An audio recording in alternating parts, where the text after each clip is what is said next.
I'm white, you know? I'm white. God-awful bunch of malcontents. I hope you all kill each other. Enough. I will hear no more of this Hebrew nonsense. Is very obviously gay. I look at him and I'm like, well, you're gay. Kennedy! And you guessed it, a Jew. Oh, no! Oh, jeez! What is the major problem, do you think? Too much hormones. All the way Virginia, bitch. You're a dishonest cunt! The Almighty says, don't change the subject, just answer the fucking question. I hope you die.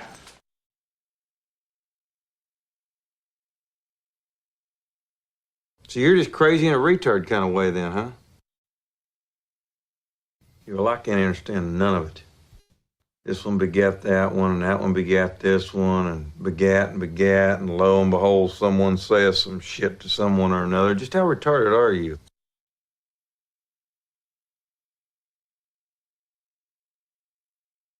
Nobody's saying you can't own a gun. Nobody's even saying you can't carry a gun.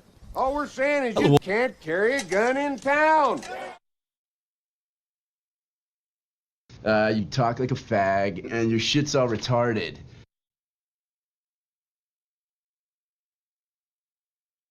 Oh, buddy! What? Oh, fart nigger. I'm always sticking my hands in my vagina. Do you personally dislike homosexuals? Of course, they're disgusting. You little bastard, you attacked my stepson? That sounds like you're saying Jews.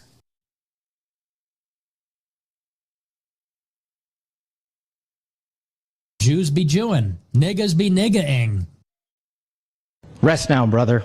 We have the watch, and I'll see you in Valhalla. In certain extreme situations, the law is inadequate. In order to shame its inadequacy, it is necessary to act outside the law, to pursue natural justice. This is not vengeance. Revenge is not a valid motive, it's an emotional response. No, not vengeance. Punishment.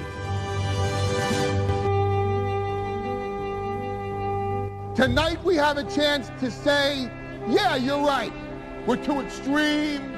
We're too wild. We're too out of control. We're too full of our own shit. Or we have a chance to say, hey, fuck you, you're wrong.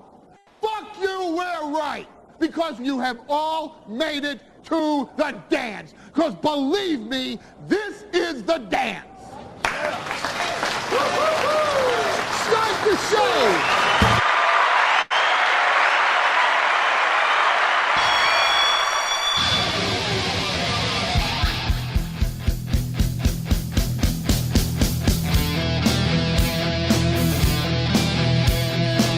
Oh, welcome everybody. Hello. I'm so sorry.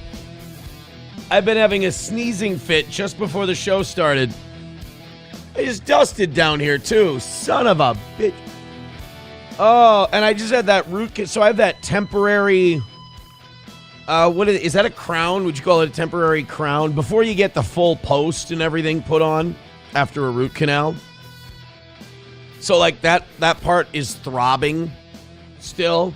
And so when I sneeze, it feels like I'm going to sneeze all of that shit out.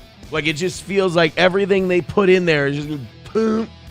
I'm just going to spit it out just right onto the table in front of all of you. I hope I can get into the gym soon because I can just feel myself being a fatter fuck. Welcome to the program. I am so happy to be here today. Wow, like what an amazing week we've had so far. I mean, I don't mean amazing in like I've done incredibly well. I haven't. I mean incredible in that it, like the dramatics, the theatrics of it, the back and forth. I mean, with this show, the show isn't even the show. Like it's just, is Aaron a disaster today? Is Aaron crushing it? Like it's such a bipolar show. It's either Aaron's the biggest failure who's ever lived, or Aaron's dunking on everybody. There's never like a, hey guys, nice day we had, wonderful show, great to have you. Boo. Well, that's not true. The Oz days are kind of turning out that way. Boozmock says, not just feel, we see it also. Those chins. And you know, it's amazing. I've gotten fatter while also having root canal work done where you can't even eat that much. It's incredible, really. But we had that one big monumental miss. And that's been like our worst day, right? And then last night, you guys like knocked part of that, like a good chunk of that down. It's ridiculous. Then this morning, we're killing it. We're cruising. And then like the last hour and a half, we struggle. And then the last half hour of the show is just me having a fucking mental breakdown. To the point where I actually got owned by Tom Myers today. Tom Myers currently owns the Steel Toe Morning Show, at least for the day. Tom is the winner. So we it's been a weird week. It's been a taxing week up here while doing the show. I literally this week, and it was like the last 2 weeks have been really good. But remember the 2 weeks before that when we had struggles? I like this week, I'm now like, okay, I got Wednesday night and Thursday morning. Let's just get through those. Like that's where I'm at now. I love the stuff we have to do. We've got a lot of funny stuff to do today. But like there's a part of me that's just going, you know what, dude? Survive. You know, and things could be worse. But when you're in that mode where you're like, Aaron, just get to the end of the week. You're gonna be fine. Sometimes it's good. That's a humbling feeling. But we've had a great day today after the show. Another successful morning show. If you want to look, all's well that ends well. Thank you, Main Vein. How do I do this without completely like I have a pattern of getting really good news and wanting to come out and share it with the audience right away, knowing that that's going to jinx and or fuck me over. So I'm not going to do that. But I'm going to say that inside of me, there are two wolves. No. But right now, I've got like one eye. I'm a wonky-eyed. I'm like Mersh. I got one eye going each direction, and it better fucking be there. What's with the tough guy like voice that he gets? What's with the two voices? Like one eye has one voice, one eye has another. When he gets confrontational, he puts on that East Coast affect. Anyway, it's not important. Look, what I'm trying to say is I'm going one way and I'm going the other. On like the immediate, like right now, today, this week, immediate future, next 48 hours, lizard brain me, I'm going, just have a good show tonight, have a good show tomorrow. Everybody's thrown in memberships. We get to 600 goals, whatever, good. And like, that's your panic. And then long term, I'm going, oh my God. Like, there's one part of me that's going, God, just let this short term shit take care of itself, please. Because over here, there's this but I can't, I want to talk to you about, I want to tell you about it, but I can't because that's when I fuck it up. But what I'm trying to say is, God damn it, just get us there today. Because, like, it's one of those deals. I remember watching an ECW documentary, and Paul Heyman was talking about, you know, if we would have got this payout from the in-demand pay-per-view provider people, that would have kept ECW going for the next year or two. And because the pay-per-view people weren't paying them, they were getting strung along by the pay-per-view people, they didn't get to that other thing.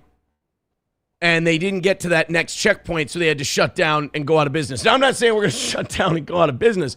What I'm saying is just like, you see the train is on the track, and you see the depot is in sight, and you're like, all right, just keep this fucking thing on the track, and that's where we're at now.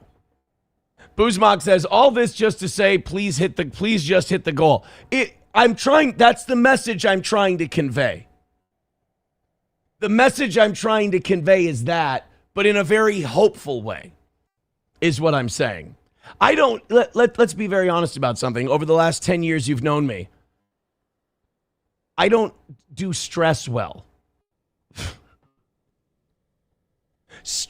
Like, I don't mean like real stress. I don't mean like problematic life stress. I get enough trauma stress and I can just block it out and pretend it isn't happening. It's fine. It's probably severe mental illness.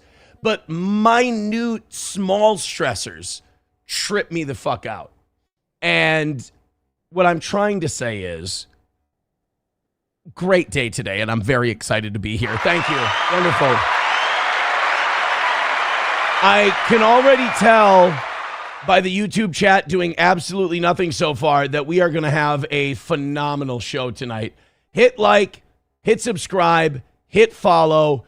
Here's what I have to do with this audience. Hit like, hit like, hit like, hit like, hit like, hit. Fuck. Hit like. That's going to be a drop for somebody's show somewhere. Chad Buzmak asked me in the chat earlier today, apologize. He wants me to apologize to him because I said some things this morning, and then apparently he made a video package. I have not watched it. I would consider it a grave waste of my time. But apparently it proves some things that I said, timeline-wise, incorrect. I have no idea if he's right or not. For all I know, I could have nailed everything like a goddamn documentary today. And I am the most dependable source on this. But there are two things. One, I'm not sure about that. Two, I give less than a shit. So because I know he's going to get a kick out of this and he's going to like this and he can clip it and it'll get my face out there more and I'm a whore, and because it costs me absolutely nothing to say it, and because I don't even really know if I'm right or wrong anyway, I will say this. Get ready to clip it and just share it to the world. I'm sorry, Chad Buzmak. You were right and I was wrong. There. Did I do it right? Because he was like all day on Twitter, he's like, just admit you were wrong, admit you were wrong. I'm like, I don't know what we're yelling about. And honest to God, as I talk to you right now, I still don't know exactly what, I don't remember what the argument was. Something about April's arrest and like when it happened. Like he hung on to it all day. It was very important. I had a million other things to do. I was nervous about a bunch of shit all day. So I don't really know. But I'm assuming that since it was very important to Chad Buzmak, I mean, he dug up clips and he put together a slideshow. And since I didn't watch the slideshow, I figure the least I can do is tell him he's right. I think that's fair.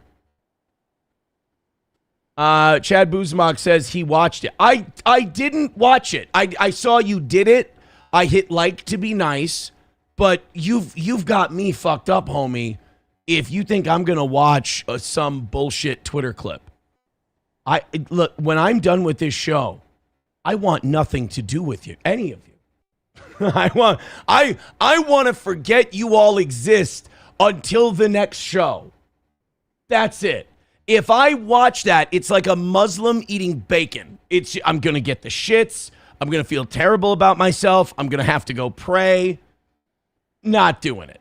So, no, I did not watch it, but here's what I'd like to do.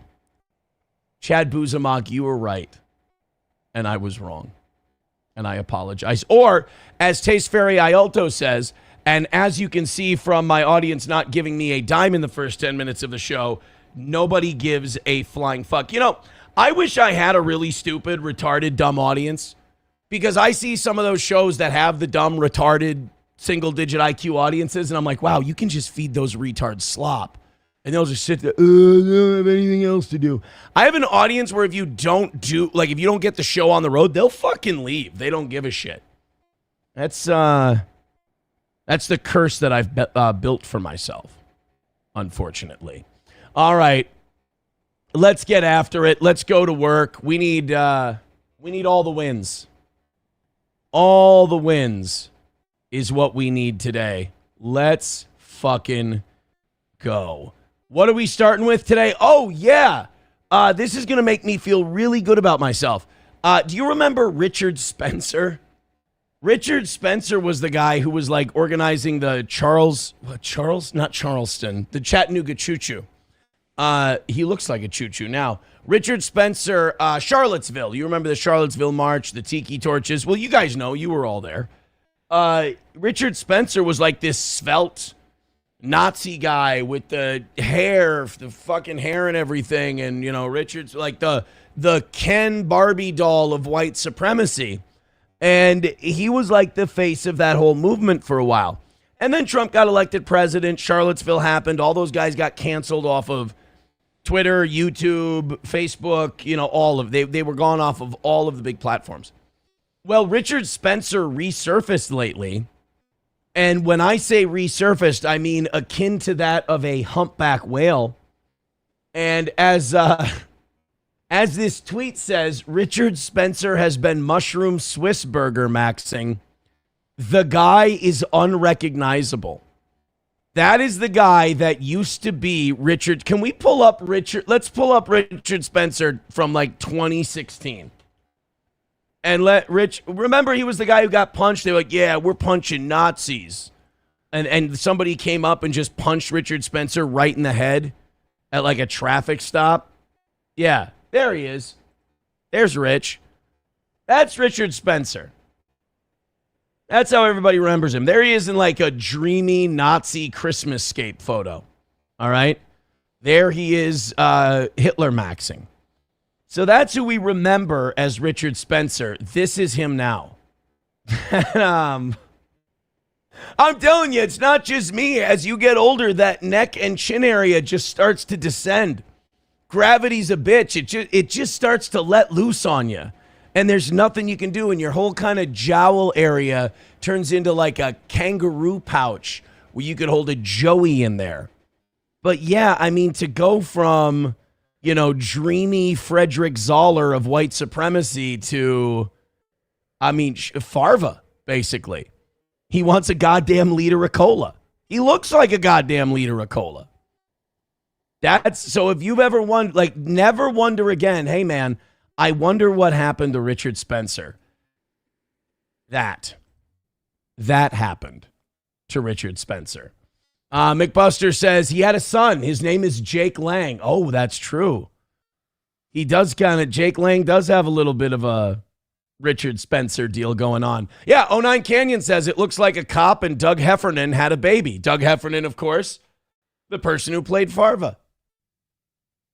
Sam Show says, holy shit, he's fat. Yeah, that's kind of what we were trying to say. I think that's, I like when I go back to the chat and I'm like, let's see what the Steel Toe chat, renowned for its wit and uncanny acerbic takes, let's see what they have to say. Hey, Aaron, you know those 7 jokes you just told? I've boiled it down into 2 words. Thank you.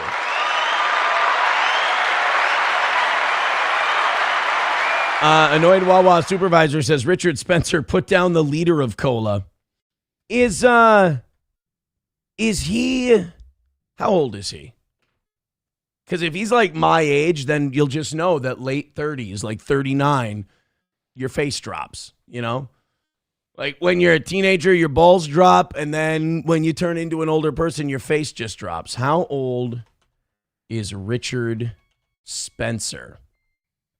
Born on 1970. Oh, he's 47 years old? Oh, shit. That ain't good for me. Richard Spencer being 47 years old does not, but oh my God, he's almost 10 years older than I am. Oh, suck in your gut, gentlemen. We're the Ghostbusters. Holy shit. All right, let's continue on with tonight's show. Streamlabs, PayPal, Venmo, Super Chats, Rumble Rants. It's our last evening show of the week. It's been a hell of a week. Go easy on your boy.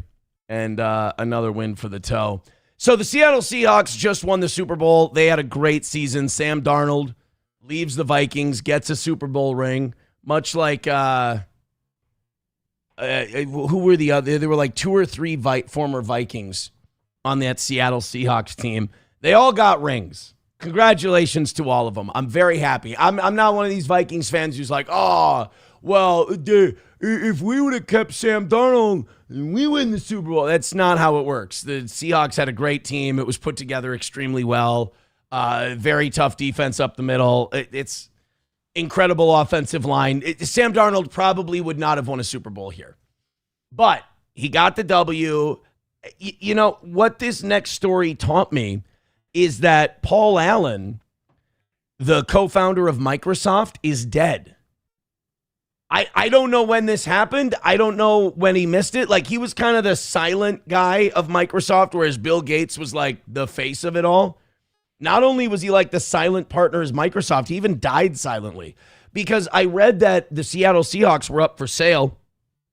I knew that Paul Allen owned it, but I didn't know it was owned by the estate of Paul Allen, which, you know, obviously the estate means motherfucker dead. They announced today, and this is such a brilliant business move. I mean, honestly, if you own a football team or a baseball team, basketball team, you should be doing this. You know, every team that wins the championship should be doing this. The Seahawks announced today that they have commenced a formal sale process of the Seahawks NFL franchise, consistent with Allen's directive to eventually sell his sports holdings and direct all estate proceeds to philanthropy. So not only did Paul Allen give specific instructions, hey, within a certain time frame, you've got to sell the Seattle Seahawks, but also when you do, all of it goes to charity, which is really, I mean, it's a lot of fucking money to charity. How much? I mean, football teams are worth billions of dollars now. How much are the Seattle Seahawks worth? Yeah, $6.59 to $7 billion that they're going to be throwing at philanthropy. If we don't cure AIDS and cancer both with just the money that comes out of the Seattle Seahawks, we're never curing either one of them.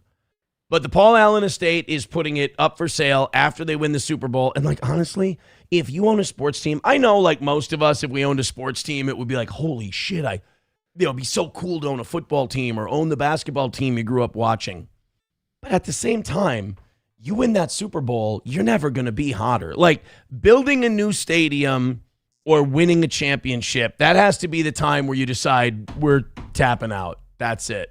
The estate has selected investment bank Allen and Company. Can't imagine who runs that. Who runs Allen and Company? Family members of yours, Paul. But no, and by the way, this is not the Paul Allen that is the radio voice of the Minnesota Vikings. Completely different Paul Allen. But yeah, put your team up for sale every time you win the championship. See what you can get. And by the way, there's never, I mean, we're done with the days of like one owner of football teams. Because even the Vikings, it's owned by a family. It's owned by a bunch of brothers. I don't mean black people. They're like, I think they're mobbed up real estate guys from New Jersey, the Wilf family. But they own it. Mark, Ziggy, and then there's a third brother. It's Shemp, I think.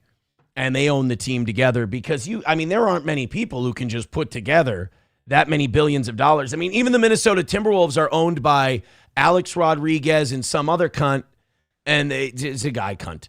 But even they had to bring in Bloomberg out of New York to kind of come in and shore the whole deal up. You got to have you have your investors, and then you have your big billionaire overlord looking over the whole thing. The craziest one to me is the Minnesota Twins.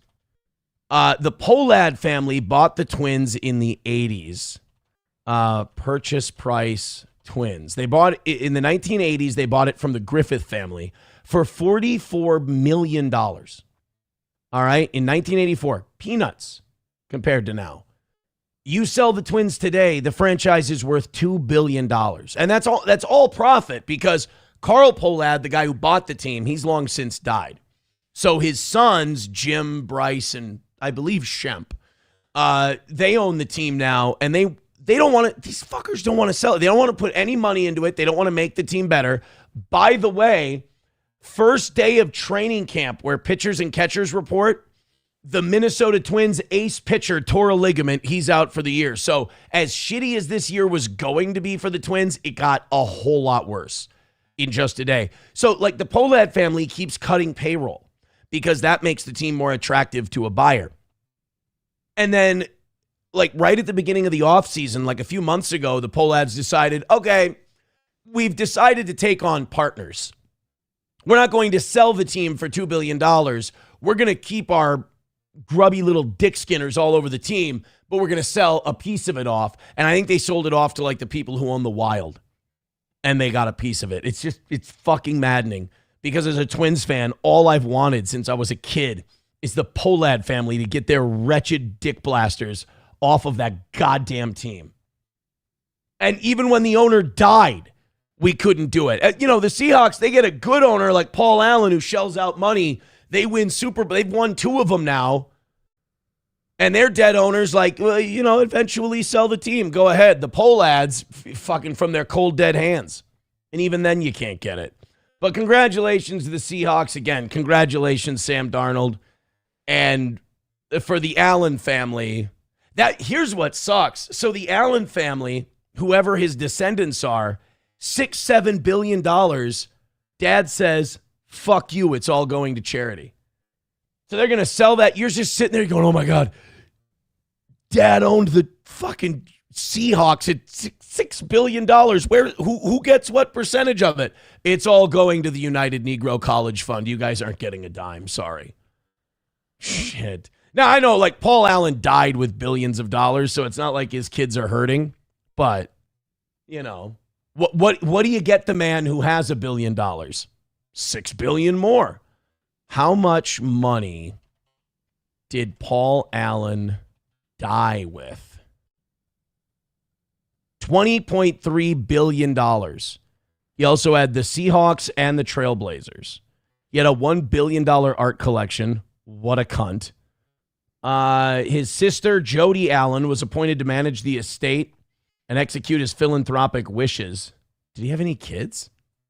Maybe he didn't have any. He's a cat lady. Did Paul Allen have kids? Never married and did not have any children. Oh, so satanic, pedophile, homosexual. All right. All right. He can't sue me for that, can he? He's not going to come back, come get me in any way. T-Baby with $1. We are killing it today, folks. He says, your neck pouch isn't because of age. It's been stretched out 6 inches at a time. You see, he means a penis. For $1, he means a penis.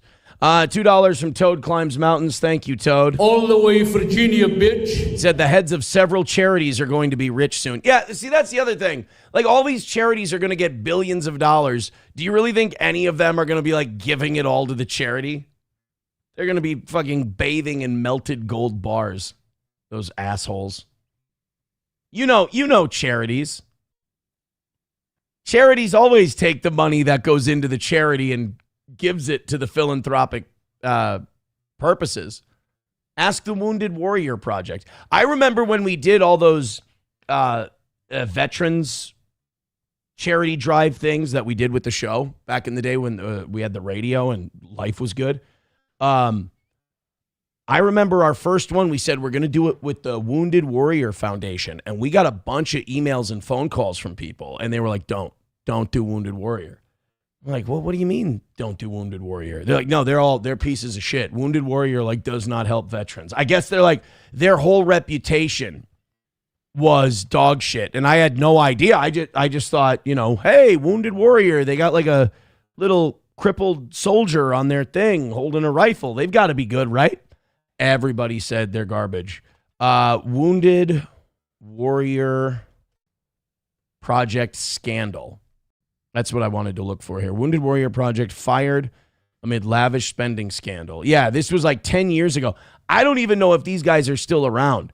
But like, this is who we wanted to work with on the radio. And a bunch of our listeners, a lot of them military service guys, they were like, don't fucking work with those families. But now the top 2 executives have been fired amid reports of lavish and wasteful spending habits. We get more from NBC's Erica Hill. We won't leave one warrior behind. It's one of them. We'll leave all of them behind. I mean, it's not a lie. It's just they weren't specific. We'll leave every warrior behind. And, this is the other thing. It's like, okay, now this Paul Allen sells the Seahawks. Even if that money gets to these philanthropic places, how are the people, like, think about it.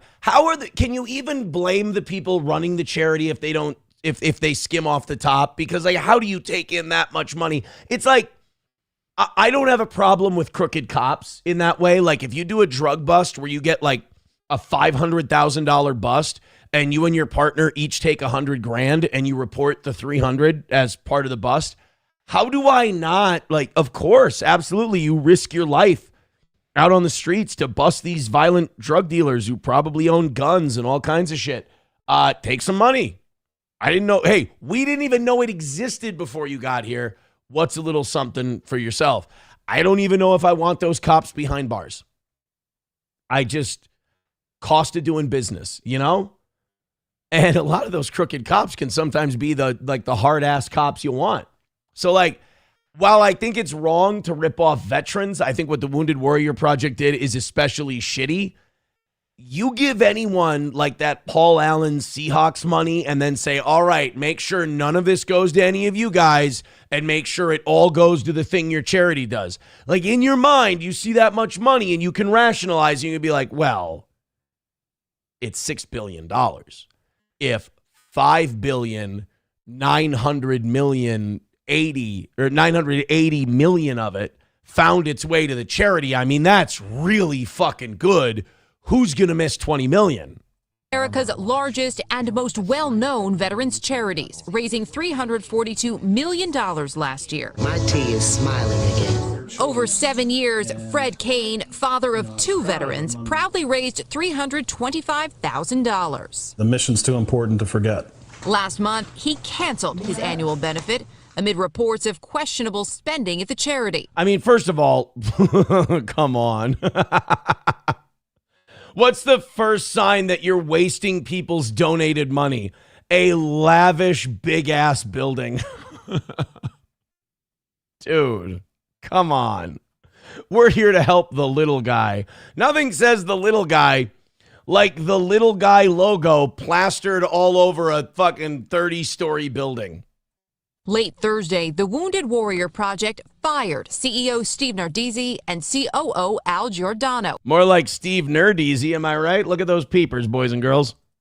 Following an independent investigation, which found, according to a statement, some policies, procedures, and controls are in need of strengthening. It's a culture that was created by these guys, and I think that that culture is systemic, and they're going to need to change a lot more. While the money... I think the thing is, though, like, yeah, you're dealing with veterans, so it's an especially shitty thing to do.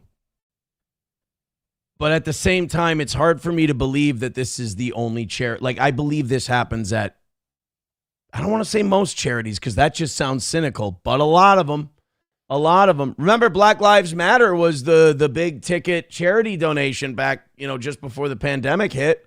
Black Lives Matter. Oh, that's where you give your money to all the disadvantaged blacks.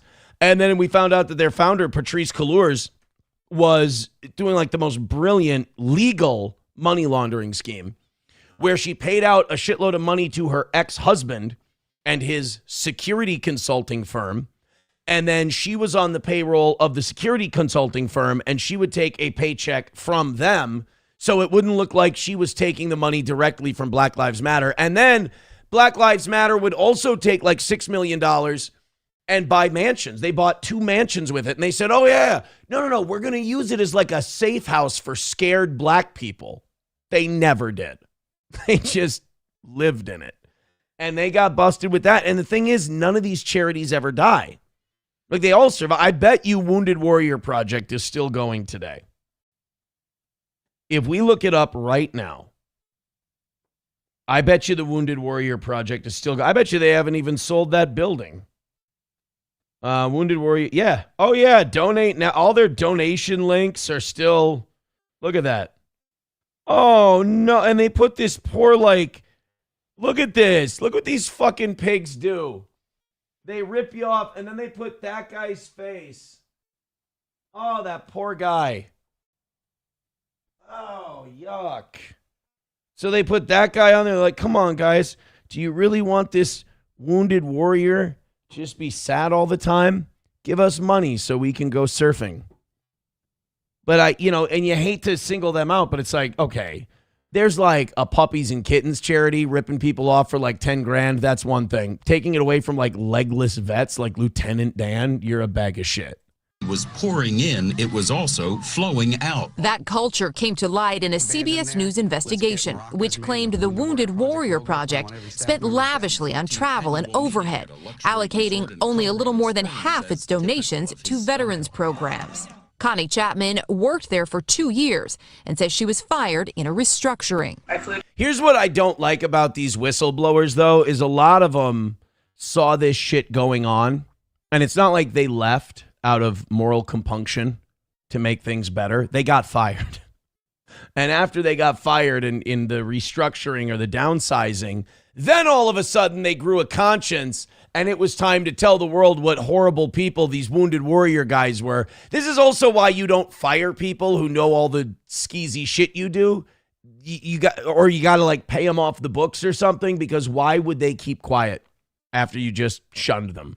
In New York for less than 24 hours for a meeting with one of the chief executives. It was just a lot of spending. The fired executives declined NBC News' request for comment. The charity says its own audit found more than 80% of donations were spent on programming. What does that mean? I think it's damaging. What does programming mean? Does that mean just like giving it to themselves? 80% was spent on programming? For all charities who are involved with veterans. People are just not going to give money. A harsh reality for the nation's more than 20 million veterans. Erica Hill, NBC News. I mean, at some point, if you're a veteran, you've got the Veterans Administration, you've got Wounded Warrior Project, Disabled American Veterans. You have all these things that are just, they're all geared towards like hooking you up with money. And it's still like you can't get a fucking medical appointment. You can't get, the health care that you need, the psychological care you need, anything. You can't get any of it. You just fucked. And yet, there's all this money being shelled out. You got to think, Christ, something's wrong.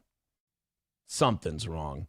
Hit like, hit subscribe, hit follow. YouTube's in the shitter tonight. Oh well. I'm powering through today. I got good news today.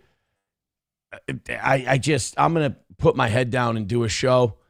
To be honest with you, I hope you guys feel like throwing us a couple dollars and whatnot. Hit like, hit subscribe, hit follow. Why bring the vibe down? Let's just do the show. Again, hit like, hit subscribe, hit follow. I'm shocked by that YouTube number. I mean, the Rumble number is lower than it usually is, but that YouTube number is shockingly bad.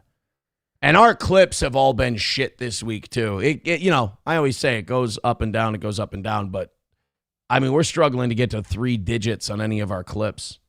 And it's like one of them's Joe Rogan, one of them's Elijah Schaffer, and one of them's like the Bohemian Grove server interview. Like all of it's stuff that should do well. And we're just getting our fucking shit kicked in, unfortunately. But there's 200 of you here. Hit like, hit subscribe, hit follow. I hope it's a good show. I hope you'll like it. 11 years ago, Pentagon, 3-star general retires Shlukum in attendee. For over 35 years, Lieutenant General Michael Linnington served with the U.S. Army in many roles, including commanding the 101st Airborne. What does this have to do with anything, Bapa Shab? For over 35 years, Lieutenant General Michael Linnington served with the U.S. Army in many... I just read that, and it's right next to the thing. Over the past number of years, New Jersey native Linnington has developed a strong relationship with... Fuck, that's why you wanted me to read this. Rabbi Yosef Carlbach, Rabbi Joel Eisdorfer, Rabbi Mendy Carlbach, and Rabbi Levi Stone, who would visit with General Linnington on various matters.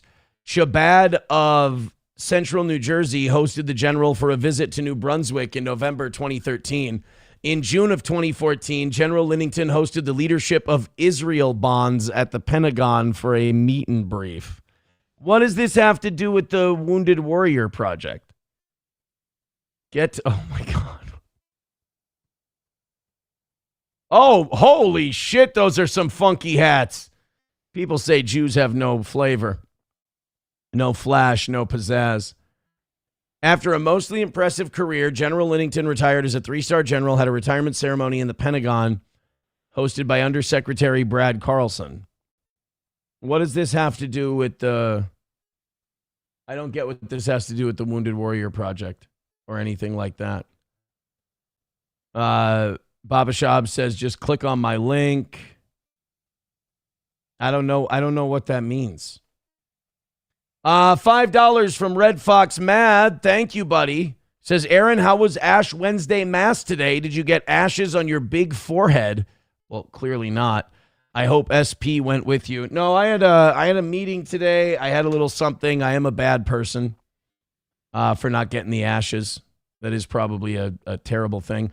Baba Shab says Lennington is so Lennington's the former CEO of the Wounded Warrior. Oh, no.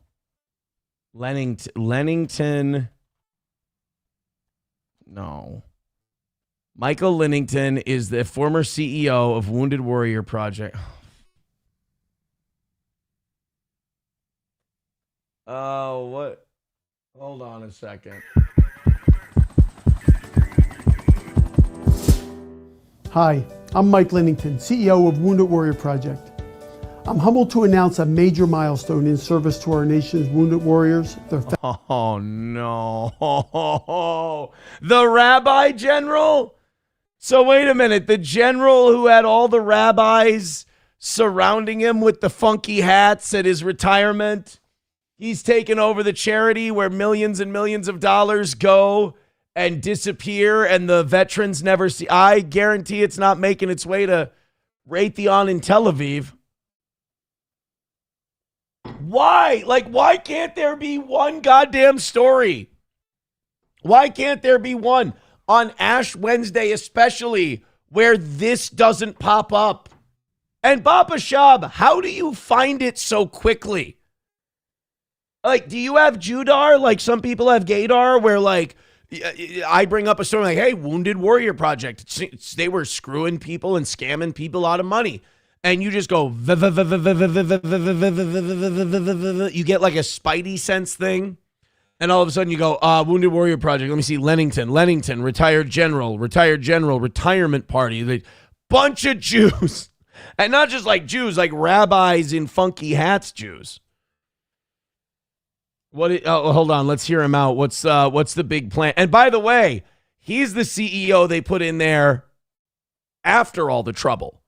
This is the new, this video was made a year. When you realize what all these organizations do and their connections and everything else, this guy doesn't have a soul because he can just do this. We are as humbled and see now, Baba Shab is gonna look this Brian Newman guy up. Here, let me take myself out of the equation. Wouldn't that be nice? Brian Newman. He's going to look this guy up, and he's going to be surrounded by rabbis. Supported me and thousands of other warriors and their families through Wounded Warrior Project over the past 14 years. The impact of your efforts will be... Is it weird that I can hear Baba Shab typing in my headphones? I can hear him just going clickety, clickety, clickety, clickety, clickety. You know, Baba Shab, I might need a guy here. You want to be our statistician? It's just gonna, if I ever gave Baba Shab a direct access, a producer line in my ear, it would shorten the show so quickly. I'd start talking about a story. So did you guys see this?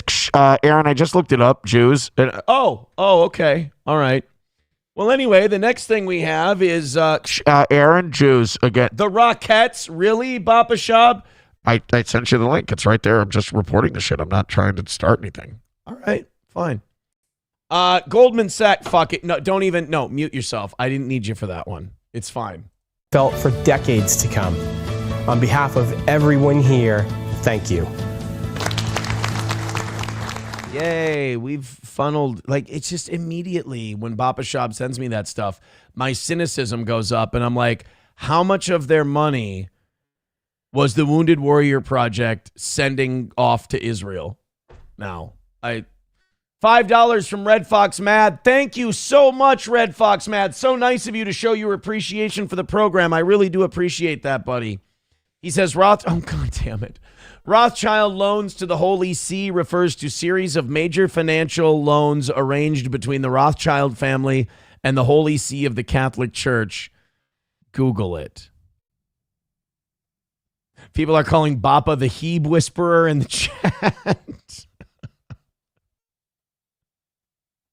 Bappa says, I knew zero about this connection to Chabad until I Googled Michael Linnington Jewish. That's my secret. That's what I do too. Be honest, Baba Shah, when you Google someone blank blank Jewish and Google puts the strike by the word Jewish, they go showing all results, can't find Jewish. Do you go, no shit, I did not see that coming.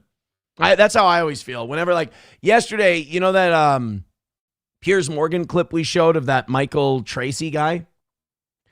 The Michael Tracy guy. And I'm watching him stand up for the Epstein files and like defend Epstein. And I'm like, okay, he looks like Flop Sweat. He's got a big droopy face. He's got the creepy hair and the big beady bug eyes. And I'm like, okay, this one's a slam dunk. And I look it up and like, sure as shit, he's just a good Shabbos goy, not Jewish at all. Baba Shab says, well, then if it does that, I look to see if they have pictures with rabbis. Yeah, I guess it's kind of a two-pronged attack. You search Jewish first. You go with the Occam's razor, and if it doesn't say Jewish, you go, all right, pictures with rabbis. There you go. Sam Show says, no, you don't accept the first not Jewish. You look for the connection. It's there. It's always there. All right. $1 from 09 Canyon says, play it safe and donate to Homes for Homies. Oh, yeah. We found out about Homes for Homies. Who was that? That was the Minneapolis guy, right? Homes for Homies. I don't see anything on YouTube about it. But yeah, that was the Minnesota guy who started that charity, Homes for Homies, where like gangbangers can have houses. That's where you should give your money to. Dubnot with $5 says, error message again on YouTube for trying to send a super chat. I'm new and looked into your drama. You have some funny observations. 20% gay, bringing light to Wounded Warrior was a good poll. Thank you for the $5, Dubnot. Good to have new fans of the show. The super chat thing does worry me that's not working on YouTube. I guess the rest of you give it a test. Give it a little 1-2, a little test. That's very strange. Very, very strange. Well, we'll figure it out. YouTube had problems yesterday, didn't it? YouTube had issues yesterday that weren't getting worked out. George says, Jews. Everybody's talking about Jews and nobody does anything about it. I'm not sitting here trying to, I'm talking. It finds me. That's just how it works. Thank you, Red Fox Matt. Thank you, 09 Canyon. Thank you, Dubnot. Thank you for supporting this show and keeping us going. I really do appreciate it. It means a ton. Los Federales sent another photo in. The last photo he sent in was of me in a Nazi uniform, and obviously all Johnny and I could say was, damn, those uniforms are fresh. There's no doubt about it. Oh, Los Federales was out shopping today, and look what he found. Bappa, he found your favorite. Cock soup. It's, not just any cock soup. It's Jamaican cock soup. Oh, I know somebody would love that. He'd think that was yum yum in his tum-tum. Jamaican cock soup mix. Real Jamaican flavors for the soup pot. You know what? I'm full. Thank you. I really do appreciate the cuisine ideas, but it's just, you can tell by the fullness in my face. I've had enough. I'm good for now. Thank you. Papa says, not my favorite. It's my second favorite. Oh, yes, of course. Matzo ball soup is his favorite.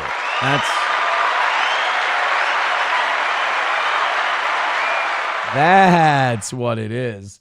A lot of people talking about this Ronda Rousey, Gina Carano fight that's coming up on Netflix.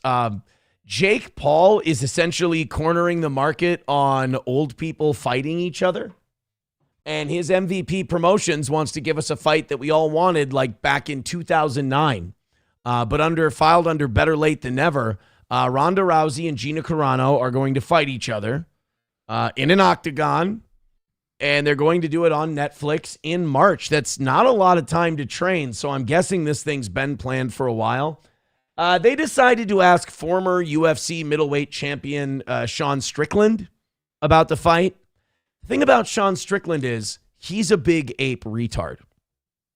And if you ask a big ape retard questions, he'll just answer them straight up. Whether he should or he shouldn't, whether he's qualified or he's not qualified, he'll just beller out his bellicose, loud, retarded gorilla opinion.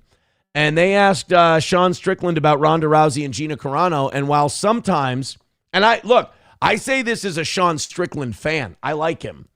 But fuck does he run his mouth a lot. His take on this fight, however, I don't think is that bad. Fucking retarded. Ronda Rousey's going to steamroller. Ronda Rousey's an Olympian that was a multi-time world champion. Gina Carano was pretty in a time when women's MMA saw, I mean, still not very good, but when Gina Carano was fighting, it was significantly worse.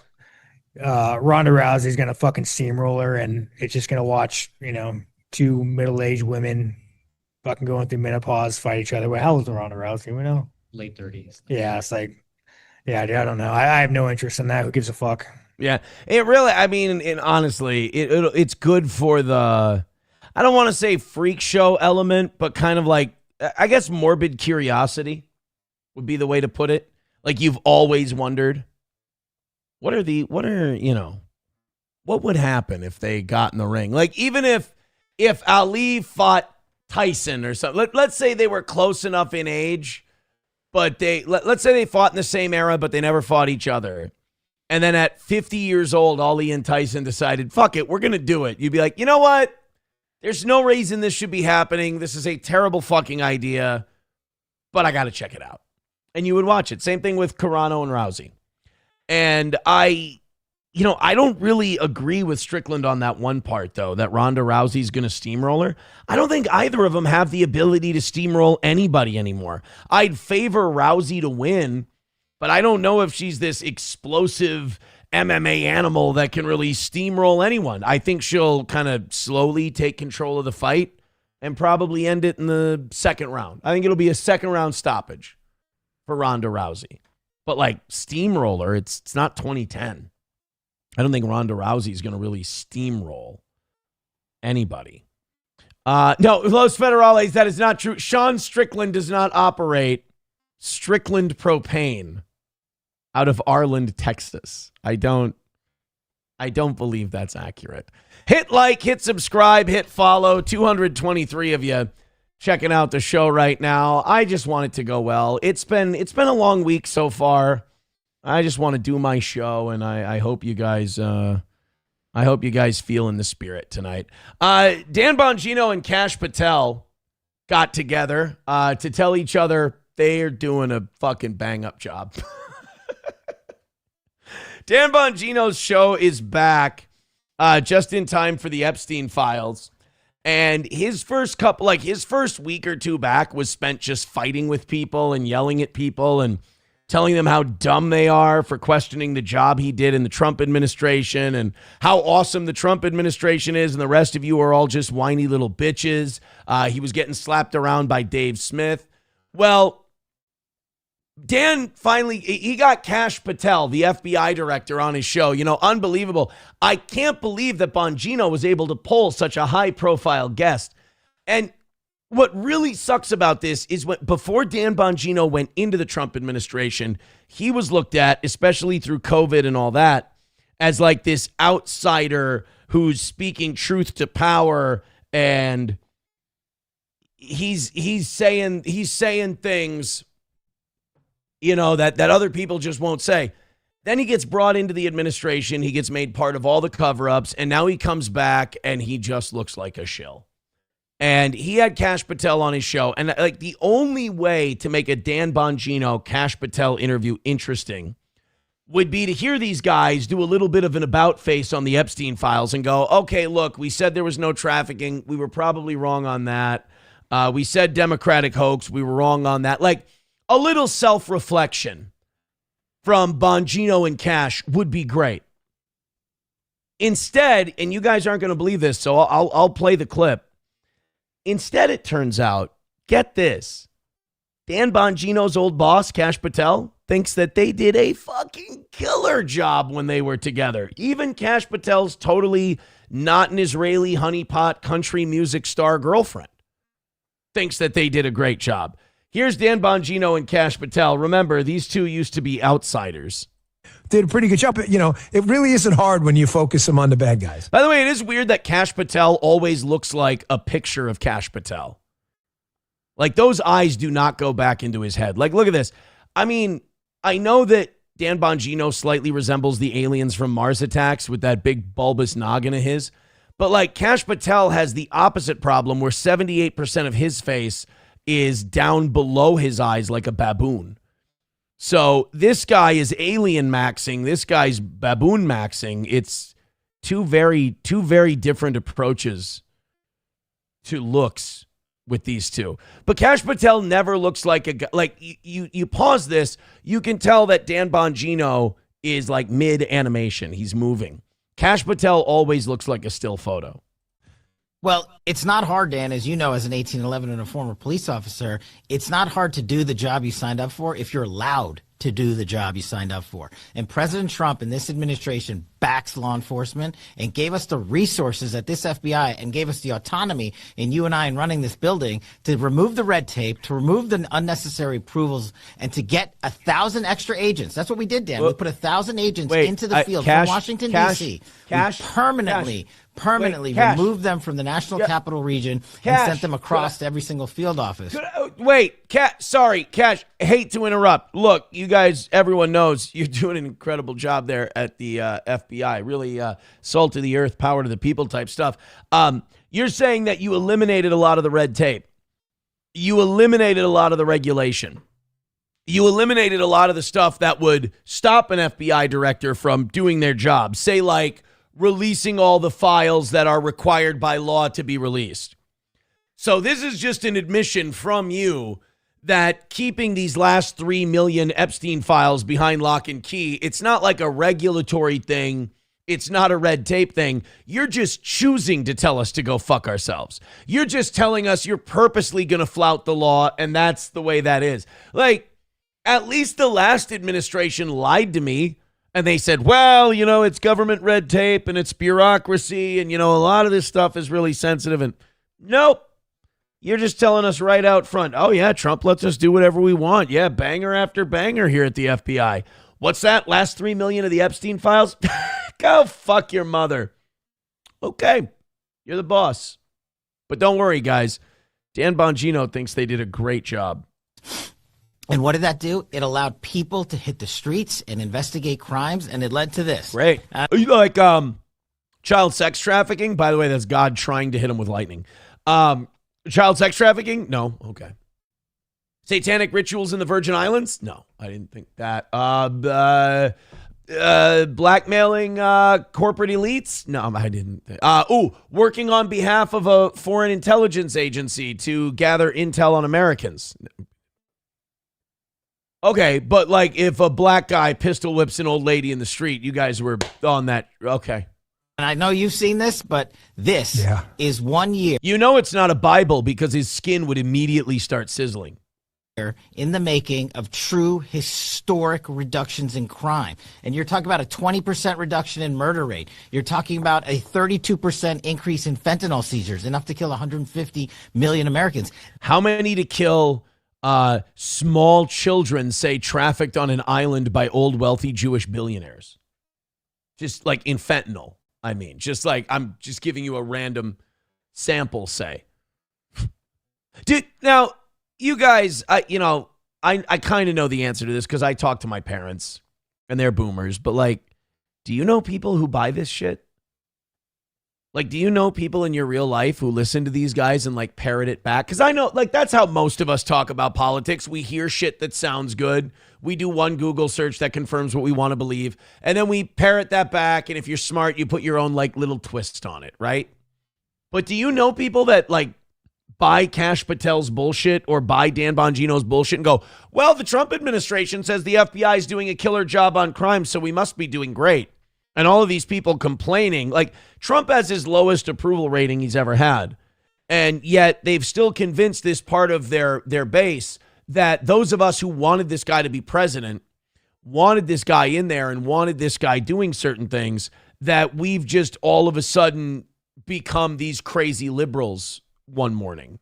Dan, you're talking about 4 top 10 arrests in 1 year, but as soon as you left, I had to add 2 more. So now we're up to 6. You know, I couldn't let it stand at 4. So was one of them Les Wexner? I'm just kidding. I know it's not. Was one of them Leon Black? I'm just kidding. I know it's not. You know, the guy who owns Life Touch Pictures, where they take all the pictures of your children and keep them. Glad that guy was on the island. So in one calendar, did you add Howard Lutnick? You'd be able to find him, Cash. He's right there in the White House. That would be an easy bust. No, not him. Okay. Year we arrested 6 of the FBI's I wanted most that wanted one. fugitives. Wait a minute. What about Dr. Fauci? Remember, you guys were going to get Fauci. What about Hunter Biden? You guys were going to get him. You do Hillary. You've been working on that for 10 years. Okay, you guys are killing it. Did you get Tupac's mom? No, she died. You know what I'm talking about. I was busting my ass on that one, but you know, I was like, you know. So, but hey, good job. I was busting my ass on that number 5 most wanted guy in the FBI. But here came these fucking queers who wanted to come over and talk to us about some island where they're burning children in a giant wicker man. And I'm like, come on, I want to get this Colombian drug trafficker. Cash, we did such a good job, you and me, buddy. I tell you, I don't know what all these people are complaining about. Who's winning here, buddy? These guys. That's what I see. You know, once I saw it on the news, I was proud of you and the guys. No, you laid it, and you gotta let it know. Those 6 go to you. You laid the ground. Oh no, man, come on, no, you're the best who ever lived. No, hey, look, no, man, you got to understand. We kicked ass. Don't get me wrong, but it was you, buddy. No. You got to give yourself more credit.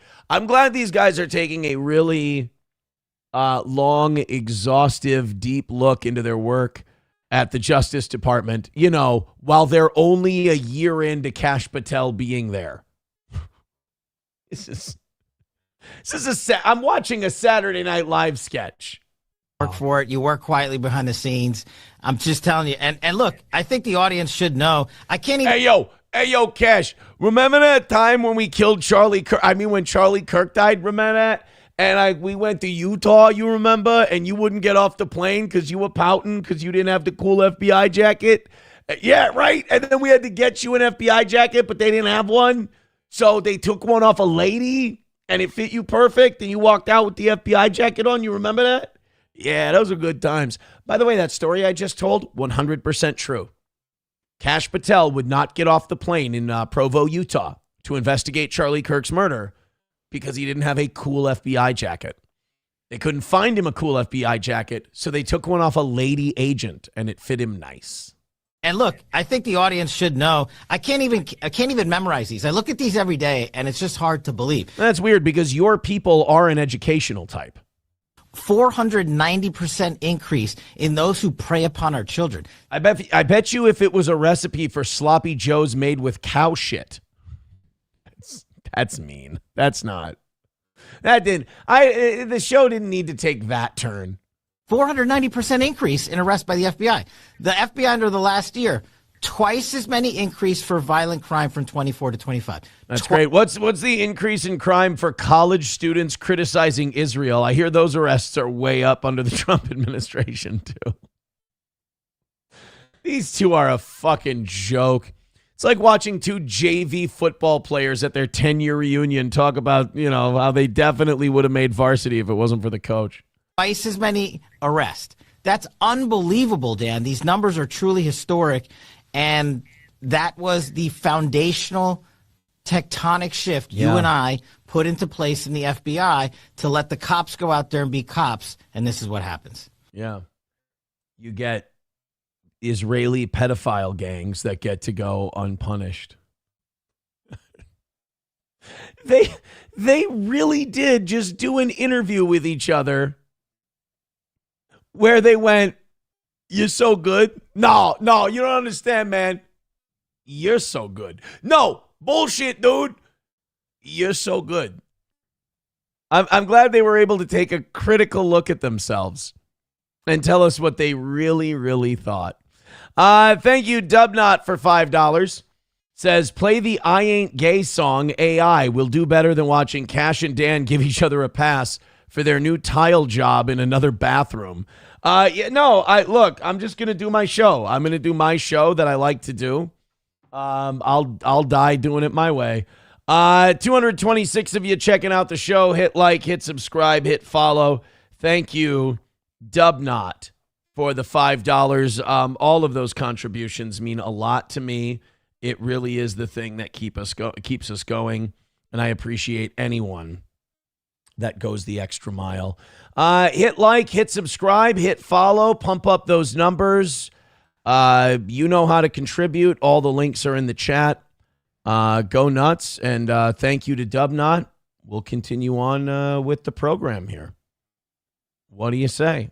T. Jefferson says, nah, turn them into the outsiders. Hey, yo, my boy needs an FBI jacket. Yeah. Oh, don't worry, we got a lady. We got a ladies' jacket for him. You're going to love this one. Glenn Beck was doing an interview. Milo posted this on Twitter today, and he wrote, "I'm sorry, I can't do this anymore. These people need to be locked up." Glenn Beck was giving an interview for PragerU. And during this interview for PragerU, Glenn Beck revealed what he believes he was put on this earth to do. And at a time where, like, America really is hanging on by a thread and income inequality is a huge problem, and our people want their groceries and their gasoline prices to go down, and they want their jobs to pay them more, and they want their dollar to be worth more, and they want enough money to even be able to invest in the stock market. You've got people who are so-called like American patriots, conservative patriots, and they're saying shit like this. Get ready, dude. It's Glenn Beck talking to Dennis Prager about what he was put on this earth to do. I at times have felt impressions from... Oh, it's not Dennis Prager. It's some chick he hired. Okay, I'm sorry. From God. And about 4 or 5 weeks ago, I... Don't. It was overwhelming. Don't. I know why I was born. Oh, no. Okay. Hey, to help the American people realize their new independence, to expose the injustice and the corruption in the American political system, to show that the 1% has rigged the game against decent, hardworking Americans, and how we can take our country back from oligarchs and give us a republic again. Right, Glenn? I remember when you had the whiteboard and you had the connections and the string. You were like Charlie Day with the strings and everything. That's what you were born for, right? You were born to do that, right? In no way are you going to tell us that you were born to do something that's going to make me want to puke. I know why I was born. This is why you are here. This is why you were born. And it is to stand at these times and to stand for the truth and Jesus, right? And Jesus Christ and America and God and apple pie and the Star-Spangled Glory and Thomas Jefferson, right? Don't say the thing that we all know you're going to say. Don't do it, Glenn. Stand, not to sound grandiose, but to stand. Don't. As don't. Jesus. Other Jesus. people in history have stood. With Jesus. Especially for the Jewish people. Oh, fuck.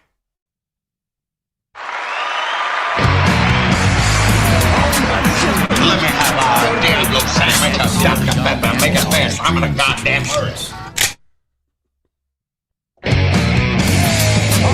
Jim, I gotta tell you, he's kind of an Ed Till young man cow mix.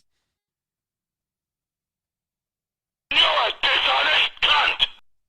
You should just fucking smile and blow me! Rest now, brother. We have the watch, and I'll see you in Valhalla.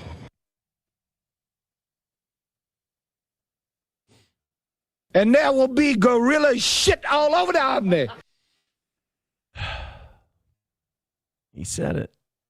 And you guessed it, a Jew. That sounds like you're saying Jews. Yeah, he did. The American political commentator at a time where our country's hanging on by a thread told us what he felt he was born to do. To stand with the Jewish people. The born-again Christian alcoholic is... You little bastard, you attacked my stepson? No, your stepson's totally safe with this guy, Mark. As other people in history have stood, especially for the Jewish people. See, if he just would have said on, it would have been a totally different context. And it is humbling. Don't cry. Don't you dare fucking cry. This is bad enough. If you cry, I'm going to puke. A little bit terrifying. But a relief to finally know.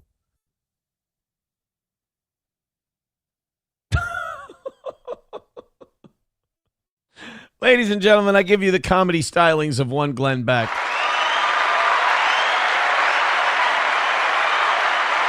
Guys, and look, before anybody criticizes him or anything like that, I just know that you're insulting what this man was born to do. All right? Born in the USA, he was born in the USA, yeah. Sam Jones says, born to be Jewish. Papa Shop. Born to be wild. Born down in a dead man's town. The first thing I did was burn Gaza down, yeah. Born in the USA, I was.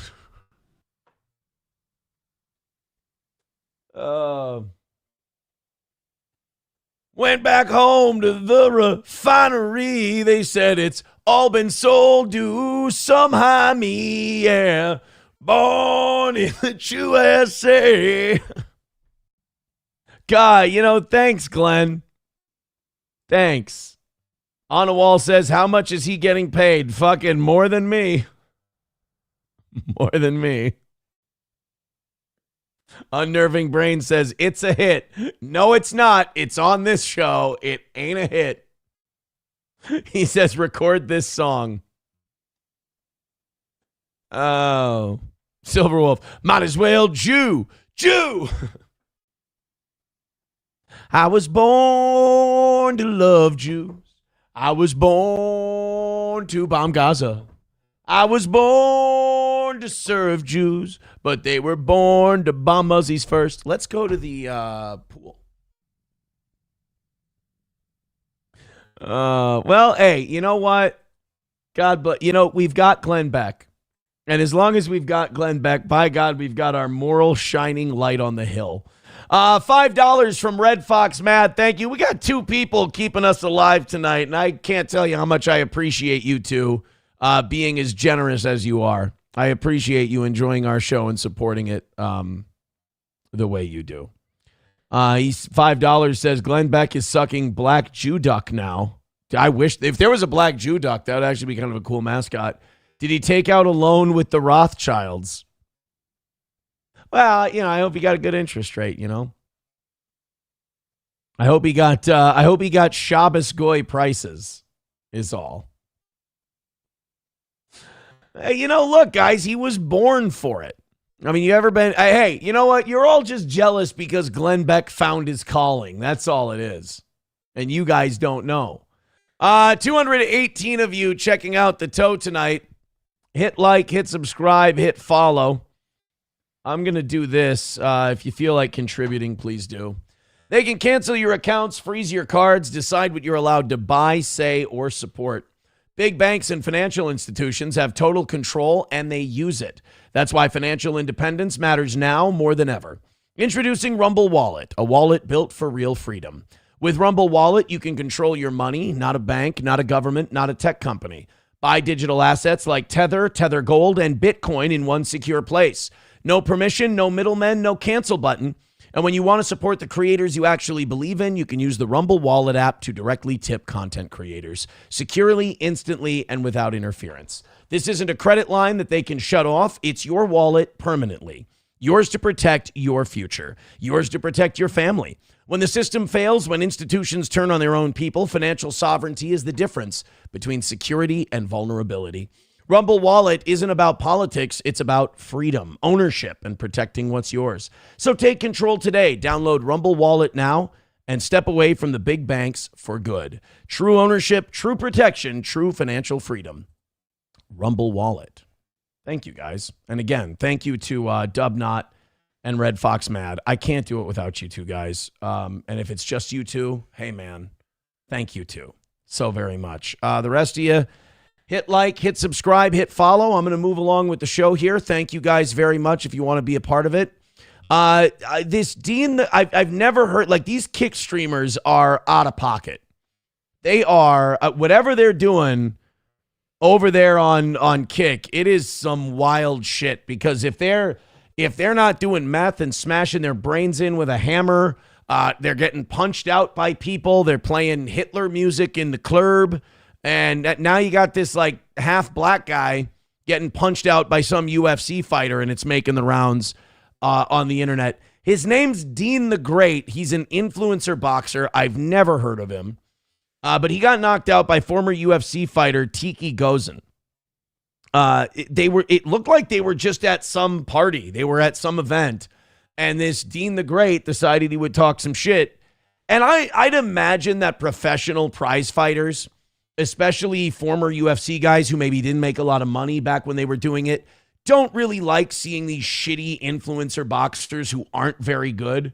Like that Andrew Tate, that fight he had with that influencer boxer recently, I mean, that was embarrassing. That was not good boxing. And to like have these retired guys who like got their brains beat in for very little money, see these retards on Kick go into a ring and make more money in one fight than they made in a year, it's got to annoy the shit out of them. So your tolerance for their bullshit has to be like that. Before we get to that, thank you to Shuli Madoff. Another one. I appreciate you so much supporting what we do on this program. Thank you, Shuli Madoff. $5 says, if Tucker Carlson kissed the wall, I have lost all hope in the people fighting for justice. We're going to talk about the Tucker Carlson thing on tomorrow morning's show. I also want to look into this Zorro Ranch thing. You know, I've been going so hard in the paint on the Epstein Files stuff, and I've been reading things here and there about Zorro Ranch. I'd like to deep dive into that a little bit further. Maybe we'll do that on the members only show tomorrow morning at 11. But this is Dean the Great, and this again, this UFC guy who just fucking blasted him. For some reason, this video starts with the punch. I don't want to do that. So we'll fast forward a little bit here. So this guy on this side, this is Dean the Great. This is, what was the UFC fighter's name? Tiki Gozan. I don't remember him. I must not have been a fan when he was doing it. But they met at a party, and like the rule is, two fighters meet each other, especially if you know the other fighter is superior to you. You show your respect. You know, you don't be a dick. Like, testing a fighter at a civilized event like a party is like a gorilla who's been brought into a room and he's got a party hat on and they've got him on a unicycle. Like, that gorilla is already stressed enough because he's being made to look ridiculous. And now you're going to poke him and prod him and taunt him. There's only so much he can handle before you cross that red line. Let's see what happens when that red line gets crossed. I don't act like you don't know me. No, I don't know you. You definitely know me. Nice to meet you, though. Yeah, I don't be lying because girls around and shit. You definitely know me, bro. Bro. Not even on some disrespectful shit, but. I don't like your attitude, and I don't like your fucking tone. I don't like you at all, though. Okay. Yeah, straight up. Yeah. I just I've never seen this Dean the Great ever, and within 10 seconds of hearing him talk, I can't wait to watch him get punched in the mouth. I mean, just watching someone get respect beat into them is one of the most satisfying things you can see. Straight up. What? I said straight up. Are you the guy that got slapped on video? I did, but I'll slap the shit out you, though. Oh, you will? Yeah. I'm going to show you the inside. God bless the peacekeepers, right? Blessed be the peacekeepers. All right, so if you go in here, you guys will see that we have a silent auction going on. Wouldn't you guys like to bid on a 75-inch TV that we've got there from, it's a Vizio, but it's still, great picture.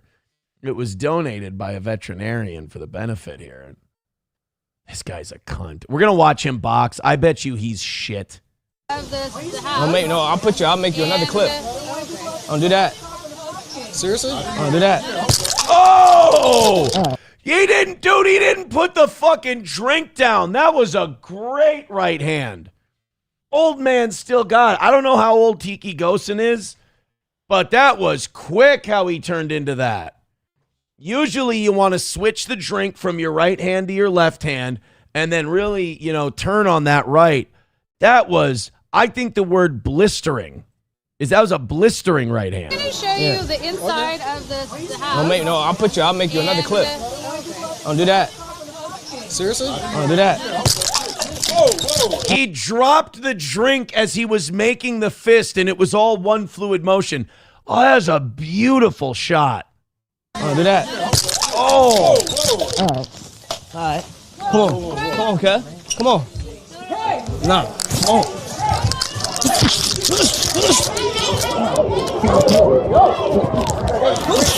Nah, fuck cut. Dean, chill. Man, fuck cut. He gonna sneak me, nigga. Dean, chill out. Man, cut ain't finna sneak me, nigga. Chill, bro. Whole ass. I don't think Tiki Gosen is scared. He doesn't. He seems very fine just with the idea of going back out there and continuing this conversation if you'd like to. I bet you this Dean the Great cunt. And by the way, all these kick guys that you've never heard of, they're all insanely popular over there. They probably make more money than you and I will see in 10 years. Like, he probably does incredibly well. Doesn't deserve it at all. Just for being a fucking asshole. And I don't think people like Dean the Great are the problem. I think people like Dean the Great are just a mirror. It just holds a mirror up to what we are. And like, honestly, guys like him give me, like, I know that the audience tries to suck away my hope every day. Because I'm like, hey, guys, I think good things could happen. And our audience is like, Aaron, what makes you believe that good things are ever going to happen? I'm like, no, I just have hope. But then I look at guys like Dean the Great. And I look at, I'll be honest, guys like me who just do really fucking banger shows and awesome. We just can't, draw a big crowd and, can't make good money. We're not good. I shouldn't say that. We make good money, but like can't make, you struggle to hit your fucking goals and shit. And it's like you watch this Dean the Great guy and you just kind of have to accept the fact that like, dude, that's just what people want. That's where the people are. So you can blame Dean the Great. You can blame YouTube. You can blame Kick. You can blame all this shit. What people like Dean the Great, I've always said, they're a mirror. If that's what the people want, that's who we are. You can't change it. Ass nigga. Hey, let me talk to you, bro. What the fuck? Let me talk to you, bro. Bitch ass nigga. Hey, let me talk to you. Man, I'll have all. Did he take him down again? We're not enemies, bro. The fuck could stop me for, bro? He goes, what the fuck did you stop me for? I don't know, because you still have half a jaw left and they'd like to keep it. Oh, man. Hey, did you know you can get Grok to talk in patois? This person, Project Redman, in the comments said, Grok, explain what happened in a sassy Rastafarian voice. And he goes, oh, man, listen up. This influencer boy, Dean the Great, him think him bad, threatened to slap big UFC man Tiki Gosen, but boom, Tiki drop one wicked right hook, send Dean crashing to the floor like a sack of yams. Talk big, get lit quick. That's the vibe, Irie. I'm better patois than you thought I was. Let's watch this cunt box. I'm going to guess that he's less than amateurish. Dean the Great boxing. Dean the Great versus Waleed Sharp. I'll probably get popped for this on YouTube. I really am so fucking past caring. Here we go. Compete with the Great. Here we go. 4 rounds from Austin. So Dean the Great is in the blue. This guy came out firing some quick little jabs, this Waleed Sharks. On the jab right away, guys. They're not bad. They're not bad. Yeah, this is going to be 4 rounds of just high-quality action. The champ going to the body there, too. Slim, you think this goes the distance? I mean, they're tiny little man, they're both fuckers. technical fighters, but at this rate, it wouldn't, because I seem like they're going toe-to-toe. Oh! They're not bad. You know what? He can box a little. I'll give him. I mean, he'd still get fucking destroyed by that old man. He's not dog shit.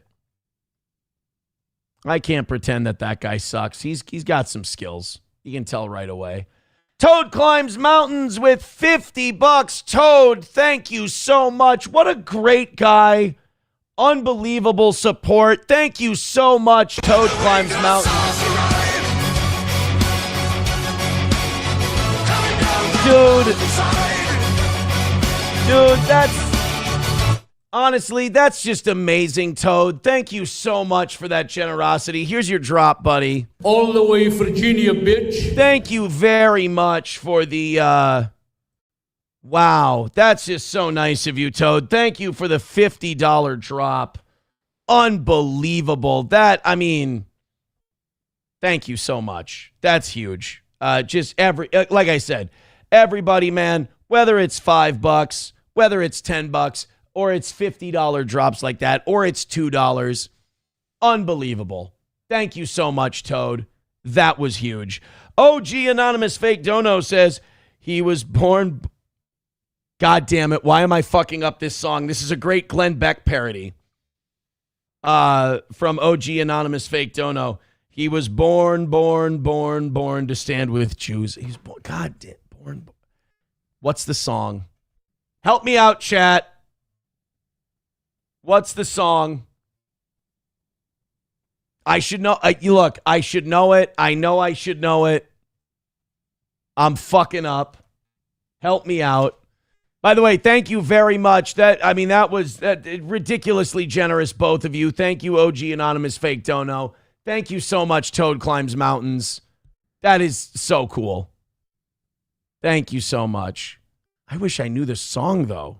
Because I'm sure, there are times where people will send shit in and I'll be like, that missed, that bombed. But then there are other times where I'll be like, okay, I missed it. It's good. Born to be alive. To be alive. Gotta be honest, I do not know that one. Born to be Alive by Patrick Hernandez? I don't even know Patrick Hernandez.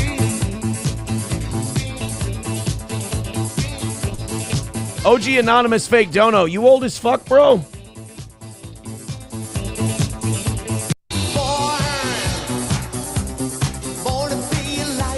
Oh, I know this song. I know this song. Yeah, that would have worked if I wasn't a fucking idiot. That's on me. Papa Shab says that's Fuentes music. You mean gay? It's a classic. Taste Very Alto says it's MJF's theme song. Really? God, Jewish guys are just not cool. Buttshine says it sounds like a karmic song. A little bit. Does sound a little bit like a karmic song, doesn't it? Thank you very much, OG Anonymous Fake Dono. And thank you again, Toad Climbs Mountains. Those kind of contributions just make my night. And God, I just hope it continues. I really appreciate you guys being as cool as you have been. Keep her going. Thanks for the great night. Thank you so much. So last night we were talking about DUIs. Adam had sent in some things to the show, and I used them. Actually, the listener sent in content has been killing it lately. A lot of people were throwing in today during the Stargazer segment and the racing segment and shit like that. You guys the red-green segment today. You guys killed it with that stuff today. Well, somebody else sent me this link yesterday, and it's like 20 minutes long. So I don't want to, I didn't want to, I'm going to have to obviously jump around with this a little bit. Get up, jump up, and get down. But this has to do with a cop destroying his own life with a wrongful arrest. And I think, I'm almost positive this was in Minnesota. A police officer arrested a man on the day of his daughter's graduation. And it turns out he got the wrong guy, and it just completely fucked his life. Let's go ahead and jump in and check out this one. To the person who sent this into the show, I forgot who it was. Thank you so much. I appreciate all of our audience and what they contribute to the show. Keep up the amazing work. You do better than I do. And you own the car? Yep, I sure do. What were you doing in Alec? I work there for Mark Lee. For what? Mark Lee Asphalt. I drive a semi-dump truck. I'm guessing Alec would be Alexandria if this is Minnesota. Does God work? What were you doing while driving? Were you on your phone or something while I got driving? hands-free. Well, you were called in for being all over the road. Yeah, that doesn't make no sense to me at all. Okay, there's no reason that you would have been... All over the road, or it was never all over the road. Somebody must be joshing. It must be a prank or something. I don't know. I don't know about that. Yeah, I haven't been all over the road and had no issues, so. Okay. Are you taking any prescription medications? I take Adderall. When's the last time we took Adderall? 6 o'clock this morning. By the way, this is not him geeked on Adderall. I have it at 1.5 speed. I don't want people watching this being like, holy shit, yeah, he is on Adderall. He's like a goddamn chipmunk. No, I've got him sped up. But I'm guessing they're like, it looks like he's driving a Camry or something. Those are pretty common vehicles. Milligrams is that? 30. 30. Okay. Once a day. Once a day. 6. How about anything else? No. Any illegal controlled substance uses that we use? How about alcohol? No. Okay. So I'm a drug recognition evaluator, and there's a couple concerning things. Okay. I'm going to run you through a few tests. Okay. Your eyes are glossy, watery. With your driving conduct's being called in, I'm going to run you through some tests and make sure you're good to go. Look at this. They can just look. You see what they can do? We were talking about this last night. They can just make shit up. Oh yeah, your eyes. I'm a drug recognition coordinator. By the way, that's not a real thing. Cops just take a class and you get like a stamp. It's, you sat through a class one day. Like, instead of going out and giving traffic tickets, you sat in and you took this drug evaluator class. Well, now I'm a specialized drug evaluator. So now I have an extra reason to give you some bullshit as to why I can pull you out and make you do some bullshit monkey dance sobriety test. I really, after watching a couple of these news stories and after we covered a lot of this stuff on the show, I think those field sobriety tests ought to be banned. I think you should have to go to a judge and get a warrant for the breathalyzer. I think that we should make it a lot harder to have these cops bust people for DUI. Not saying we shouldn't get drunk drivers off the road. I understand the danger they pose. But that doesn't mean that, I think a lot of times they play on our sympathies of like, oh yeah, we don't want drunk drivers, on the road, hitting our children and doing all this damage. But at the same time, people also deserve civil rights, whether they're drunk or sober. Okay. Any questions? Trooper Bozer informs Mr. Moore that she's going to perform field sobriety tests, or FSTs, on him, and he agrees. Although she did not phrase her statement as a request, under Minnesota law, field sobriety testing is optional, and drivers who are suspected of DWI are not legally required to perform field sobriety tests. Notably, though, in the 2019 case of Otto versus Commissioner of Public Safety, the Court of Appeals of Minnesota determined that law enforcement officers are under no legal duty to inform drivers that both field sobriety tests and preliminary breath tests are optional. Accordingly, a court would likely determine that... Yeah, okay, they say that, but then when this is kind of the bullshit around field sobriety tests and all that. Yeah, they're optional, but if you don't take them, then they go, well, we're going to take you in and and we're going to note that you refused a test. Like, again, these are petty cunts. All right. And when you make them take more time on something, they're going to make you pay. It's not a fair system. It's not the way you were taught as a kid. I'm sorry. We're all adults now. We can talk about this. The government and the legal system you thought we had as a kid doesn't exist. It is a very personal, shitty, corrupt system run by deeply personal, shitty, corrupt people. What I'm trying to say is it's run by humans, and not only is it run by humans, it's run by humans who couldn't make it in the private sector, and it's run by humans who couldn't make it in the private sector, who have an agenda, and it's usually people who haven't been listened to their whole life, and now finally people have to listen to them, and that is ripe for abuse of power. Everybody who's been through the system, innocent or guilty, has experienced some sort of malpractice of our system against them. I mean, I have. You don't see me fucking crying about it, but, if I may, for a moment, to make this personal, the prosecutor in my case, and there's not a lawyer I haven't talked to that said that's highly irregular. Even my own defense attorney said so. The prosecutor in my case, when I was sent a text message by someone who I had a restraining order against, when they directly contacted me, I sent that in. And the prosecutor that they sent that to decide on charges was the prosecutor who was prosecuting me in my case. And they said, well, I have to deny this because there's not enough evidence here. And I was like, you've got to be fucking kidding me.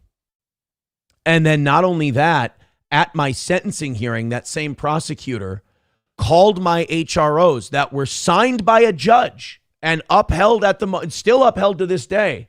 She said in open court, frivolous HROs. Like, again, these are people with personal axes to grind. These are people with too much power who abuse that power regularly. I don't think I've ever told that story on the show. It doesn't change my guilt. It doesn't change anything about my case. It's just part of the system where it is personal. It is a pile on. They do treat you like shit. You don't get the fair shake. It's not innocent until proven guilty. Like, again, I made my mistakes. I committed my crimes. I did the things I did. But like, that doesn't mean that the system is fair or the system is good or it's just. It's deeply vindictive. It's fucking bitchy. It's personal. It's filled with people who can be very vain and very vindictive. It's like anything else in life. It's like anywhere else you go, your government is just like that and sometimes worse. And it can be like, we've seen it with this DUI stuff that we've been watching. Trooper Bozer's quote-unquote request that Mr. Moore participate in sobriety testing was lawful, even though she did not inform him that he had the right to refuse. If you want to, you can shut your car off. Oh, I'm not leaving for my daughter's graduation. What time's that at? 7 o'clock. Okay. Hopefully not. I still got to change into some clean clothes. You don't want to wear that? No. Okay, hands up. Do you wear any knives or anything? No. Okay. I just quick pat because sometimes that's totally fine. People forget that they have pocket knives, especially if they do construction. I'm going to have you come back towards my car. 15 hours a day, so. Okay. So what time did you start this morning? At 6 o'clock. You started at 6? Yeah. I'm going to have you stand in front of my grill here. So you heard that guy say, I have my daughter's graduation. I want to go home. I want to change before my daughter's graduation. I just worked a 16-hour fucking day. I can't imagine. Your car. Okay. Any recent brain injuries? No. Concussions? No. Tumors? No. That you know of? Any lower body injuries that prevent you from walking? Or no. I won't have you doing any cartwheels, so you'll be okay. Right. Blind in either eye? No. Do you wear contacts? No. Okay. Just a couple questions I ask. Have you done field sobriety before? Yep. Okay, so I may do stuff very similar, but I also might do it a little different from in the past. I'll explain everything. Okay. So you won't be guessing. If you have questions, just ask. Okay. First thing I do is I just take a pulse. Yep, and just relax there. What was I gonna say? Trooper Bozer takes Mr. Moore's pulse and later testified that it was 116 beats per minute, which is higher than the average resting pulse rate of 60 to 90 beats per minute. Now, he's nervous as shit. He's being pulled over. He's stressed out. His daughter's got her graduation. I mean, that doesn't mean the guy's high as a kite. That doesn't mean the guy's on anything. You can't prove that he's on anything. You have no reason to detain him. His heart rate's racing. He's an overweight guy. He might have a higher resting heart rate. God, it's fucking evil, the things they can do to you. Though an elevated heart rate is a well-documented physiological effect of stimulant drugs, including amphetamines, such as Adderall, a high heart rate is not exclusive to stimulant impairment. For instance, the Mayo Clinic notes that exercise or emotional stress can produce what's called sinus tachycardia, a normal rapid heart rate in otherwise healthy individuals, as stress, fear, and anxiety trigger adrenaline release that elevates the pulse. And being stopped by police is often an anxiety-provoking event. The surge of adrenaline can cause a racing heart and jitteriness that mimic drug effects. Therefore, Mr. Moore's elevated heart rate alone would likely be insufficient evidence to prove that he was impaired. So, next test is a Romberg test. So, feet completely together. You gotta remember, these cops are also dumb. They're not lawyers. They don't have legal degrees. They don't have any of that. They just get to enforce the law as they see fit, inconvenience your life however they'd like. And now this guy's gonna have to pay thousands, if not tens of thousands of dollars to prove that they were wrong and he was right. And at the end of the day, all you get is a pat on the back and I guess we're not going to charge you with anything. Meanwhile, this puts this day laborer, this blue collar worker with a family in a financial bind. It's a fucked up system. I believe things would be much better if every time the state fucked something up, they had to pay the cost. If a guy gets acquitted at trial, the state should have to pay the legal defense of the person they fucked over. Touching, arms by your side. You're going to tilt your head back and you're going to close your eyes. Okay. While you do that, you're going to estimate the passage of 30 seconds. Okay. When you believe 30 seconds has passed, you're going to tilt your head down just like you are now and open your eyes and say stop. Okay. So I tell you when to start and you're going to tell me when to stop. Okay. Eyes open, closed? Eyes closed. Okay. Eyes Yep. closed. Yep. You can begin. Finished. How'd you get there? What do you mean? How'd you get to 30? Okay. Did you count? Did you just guess? Did you I just asked? Yeah. Counted in your head? Counted in my head. Was I close? You're close. Okay. You'd be surprised what the answers I get. Okay. So you're a little taller than I am, so I'm going to have you have a seat on this chair. Well, I shouldn't say chair, but it'll be your chair. Trooper Bozer performed a series of field sobriety tests on Mr. Moore, including a horizontal gaze nystagmus test, the walk and turn test. Like, this guy is fine.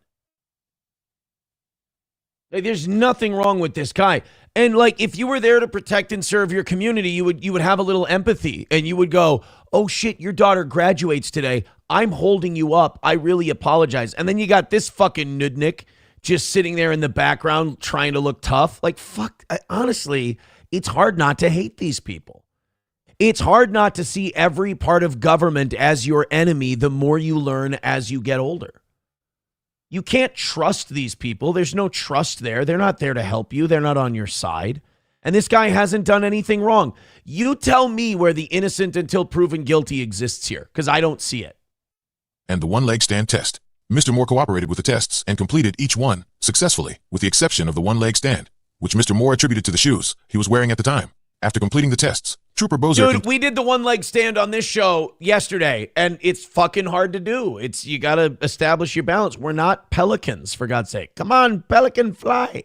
Continued with her investigation. Take a pulse again. You can have a seat again. The shoes are squishy, so... Those are good shoes. Yeah, they are, but they're kind of... They're pretty solid, man. Huh? They're pretty solid. Yeah, these here got such a big pad on them. I feel like I'm standing on a Do you want to balloon. try it with taking your shoes off? No, I think I did get enough. Okay.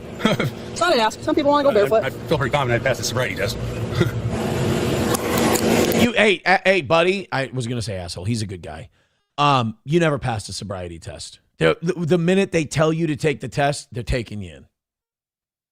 It's unfair. It's wrong. It should be outlawed. These cops are fucking running wild out there.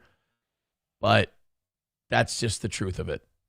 Anything alcohol-wise today? No. Or in the last 24 hours? Anything in your mouth? No. Take your tongue out. So, I get lied to every day, so let's knock that PDT out. How's that sound? Cool. Sound good? Look at this. Yeah, they are in Minnesota. Okay. They literally can treat you like a fucking squirrel monkey, like a circus animal. They shouldn't have the right to do this. Every innocent human being has the right to dignity and not to basically just be, treated like a fucking sea otter at SeaWorld for the cops' amusement. Fuck this officer. I hope she's in jail. Did we have a DWI in the past before? Yes. What was that one for? Drugs or alcohol? Drugs. What was that? Okay. Was that your drug of choice? No. Wasn't your drug of choice? How did we end up using it then? We ended up drinking some water that had it in it. Oh. When's the last time we used meth? July 7th, 2020. 2020. So 4 years ago, this guy did meth. There, but for the grace of God, go I. I've never done meth, but I'm not going to pretend I'm a saint. So this guy, I'm not saying he gets a pass, but I'm saying everybody makes mistakes. How often did we use it in the past? Pretty often? Oh, when I lose my insurance from Adderall. Oh, gotcha. Blow, blow, blow, blow, blow. There you go. No. If this comes up 0, let this fucking guy go home to his daughter, you bitch. Zeros. You were telling the truth. Yeah, no shit. Look at how much he has to go through just to prove it. He sacrificed his dignity. Meanwhile, you guys are sucking on fucking sunflower seeds. Glad I pay your fucking salary. Hope they're tasty. Are they the dill pickle? Oh, you got the dill pickle ones, officer? Your job must be so hard. You lose your insurance for Adderall. Yeah, I lost my insurance. How long ago? Oh, that's years ago. I'm going on. Are you on probation or anything? No. When's the last time we used meth? July 7th, 2020. Cocaine? No, I haven't used that since I was in high school. How do we take our Adderall? Cocaine in high school. Somebody's doing well. Orally, I have my prescription. Would you like to see Do you it? have it? Yes, I'd like to see it. I grab my backpack, okay? That's absolutely fine. Yep. Just, I'm going to ask you again. No drugs or anything in there? I get drunk because I got Class A. I drive commercial vehicles. So. Okay. So you take this how often? Once a day. Once a day. So how come we have a tab and a half? Probably because on the weekend, I felt like taking a half. Because none of your fucking business. That's why. How come you have a tab and a half? This is what I mean. These people are fucking drunk with power. These are not your friends. These are your enemy. Have to have the whole one. Did we just take a half tab tonight? Not tonight. No, I haven't had one since this morning. Okay. Do you have your septum? Look up. Yeah. Have you ever looked in somebody's nose after they snort stuff? I haven't snorted anything in 4 years. Okay. Just smoked it then? No, I haven't smoked in 3.5 since July 7th. I hate this chick. Let him go to his fucking daughter. This is actually making me stressed out. Let this fucking guy go home to his daughter. Remember, they did not see him weaving all over the road. They got a call that a car matching his description was weaving all over the road. That's what they're basing this whole violation of this guy's civil liberties on. So you're showing a lot of signs of stimulant use beyond a prescribed dosage. So I don't know if you took it at 6 a.m., right? Yeah. And took 30 milligrams. You're way too stimmed out right now for that. Right. So when's the last time we actually took our Adderall pill? 6 o'clock this morning. Okay, so what else would we have that's making you stim? No, I don't have no caffeine, no pop. I drink bottles of water. Stress, he's overweight, and you're fucking pressing him. You're looking for a reason to take this guy in. I hope she's working at a fucking Walmart. Last time I had encounters with the cops, they were at the wrong room. They tased me, six cops tased me 12 times. You don't fight with cops, do you? Nope. Just that once? I didn't fight with them that time either. Well, if you got tased 12 times, that wasn't very cooperative. No, I was face down and got tased 12 times and got in a coma. So, how long ago was that? A few years ago. Okay. So I get nervous around cops a little bit, you know. And I can get that. But I was the wrong person, wrong room, wrong everything. But I've never given you a reason to be nervous, right? Well, you're right now. Yeah, you're telling he's fucking stimulated. You're basically accusing him of being on meth. Oh, she's evil. Oh, she's fucking awful. Again, the government is full of people like this. She's got some power, and by God, she wants to use it because she's never been able to get people to give it to her voluntarily. I'm more stimulated, and I just passed the sobriety test. And now you're getting agitated, which makes me a little nervous. Am I getting arrested for DWI? Are we going in? Or are you going to be cooperative? Yes, ma'am. Yes, you are under arrest. For what? He didn't fucking do anything. He didn't fucking do anything. He should be able to sue her, take her house, take her car, take her firstborn. Fuck her. Wow. This is why you do not cooperate with these people, no matter how much they go, I'm your friend, I'm just here to fuck them. Fuck them all. So I'm missing my daughter's graduation. Okay, we'll try to make this fast, okay? What do we do? Go take a drug test? Yes, sir. Oh, thank God. I didn't make it by 7. Oh, I passed the drug test. Okay, but the thing is, do you have somebody that can come get you? Because if I'm arresting you for a DWI... Oh, I'll pass your drug test. No, sir. So what's going to happen, and I'll explain it to you, is we have to go in for a BCA drug test, which I don't get the results for today. So I'll be overnight? Can you just listen for 1 second? Are you going to be cooperative the entire time? Yes. Can I get my wallet? Can you give me my wallet, I'll grab all your wallet and stuff. I can't call my daughter, tell her I'm not going to make your graduation. Oh, my God. Try to relax here, okay? So why do you think I'm overstimulated? I don't understand. So I'm a drug recognition evaluator. Right. And you're showing You took a fucking class, you nothing. You watched a fucking video. Ugh. God, she's hateable. I can't wait till the end of this story where her life is just completely ruined. Numerous signs of... Like what? Like I took you my prescription. You wanted that Bro, with you? I'm sorry. I love you, buddy, and I feel so terrible that this awful demon is doing this to you. You're not going to win, unfortunately. There's no magic words. There's nothing you can say, and you're probably going to have to spend precious money that your family values because of this fucking dick. Right? Yes, please. Okay, come on back with me. I'd like to call my mom or somebody. Well, I'll grab your phone. I will. Okay, come on back. Am I going to be in jail tonight? We'll see. Typically, yes, you would be, but we're going to see how cooperative. I'm going to pass every drug test you got. I have 0 drugs in me. Okay, go ahead. No pot, no coke, no meth, no nothing. Just Adderall. He blew 0. He's not under the influence of anything except your fucking shitty opinion. This is, I mean, this, if this doesn't make you mad, you might be dead.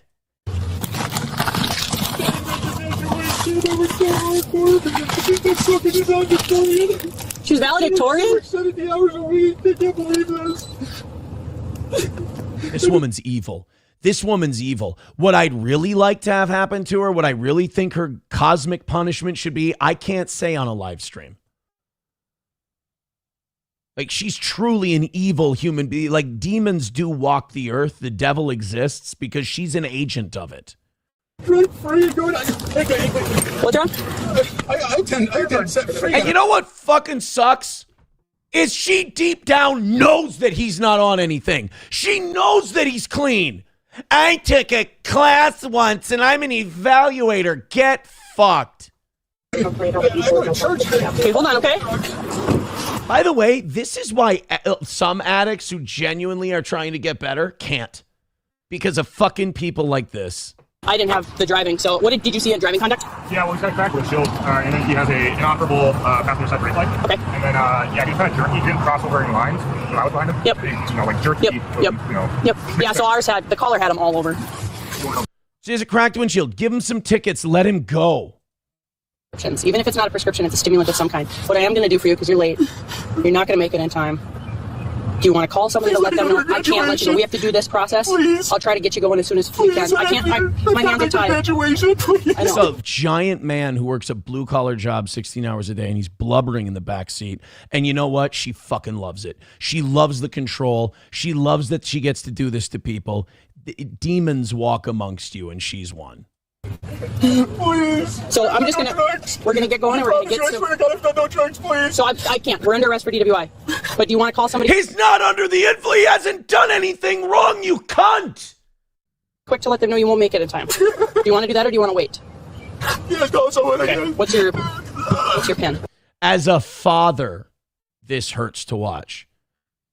He should be allowed after this is over, and I'm sure he wouldn't because he's a better person than she is. He should be allowed to put fucking hands on her 100% for missing something that a memory you can't get back. I hope she got cancer. I really do. Because she's enjoying this fucking demon. I hope she has cancer. Do you want your hands, or can you go off to the side? Am I going to be in jail overnight all weekend or what? I got to work tomorrow at 6 a.m. When's our last? Okay, I'm going to ask you a question, but first I'm going to read you something, right? You're under arrest. You have the right to remain silent. Anything is somebody come get you at 7 in the morning to get you to work? Well, you can't drive because I'm arresting you for being impaired while driving. Trooper Bozer tells Mr. Moore that he is under arrest for driving while impaired by a prescription medication. Adderall is classified as a Schedule II controlled substance under Section 169A, 20 of the Minnesota statutes. It is illegal for an individual to drive. He took it at 6 a.m. A vehicle with any measurable amount of a Schedule II controlled substance present in their body, regardless of actual impairment.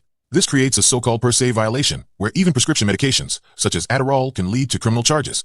However, Section 169A, 4646 of the Minnesota statutes creates an affirmative defense, which allows drivers to avoid a DWI conviction if they can prove, by the preponderance of the evidence, that they used the controlled substance according to the terms of a valid prescription. And he has it right there. It's on body cam. She's fucked. She doesn't know the laws, but she took a class once on if a guy's sweaty, she can take him in. Fuck you. An issue with this defense in Mr. Moore's situation is the presence of the half tablet in his prescription bottle when the terms of his prescription were to take... If that's the case, the government has way too much fucking power, and we need to strip them of that power. Immediately, a guy can have a half fucking tablet of a prescription that he bought. 1 pill per day. Although Mr. Moore explained to Trooper Bozer that he sometimes only takes a half tablet on the weekend when he does not have to work.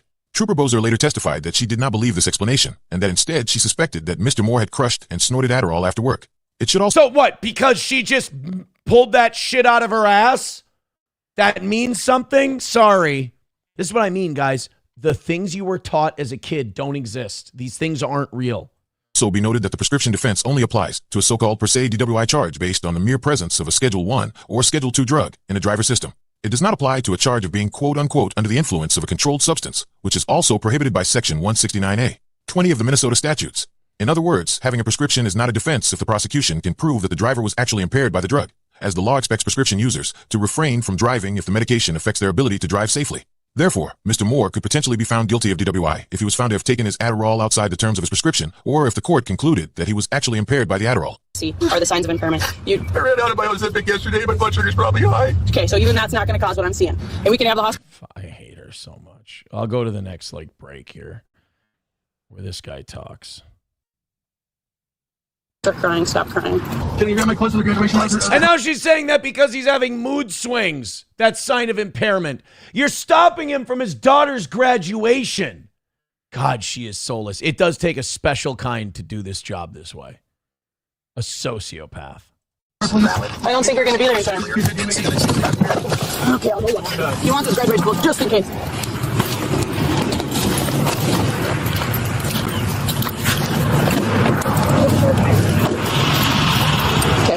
Just tell him the stuff's on the dash. And then if you want to even come to the hospital, call pending, doesn't matter. Obtained a search warrant, and Mr. Moore agreed to... Let's, here, we're gonna... But we'll see.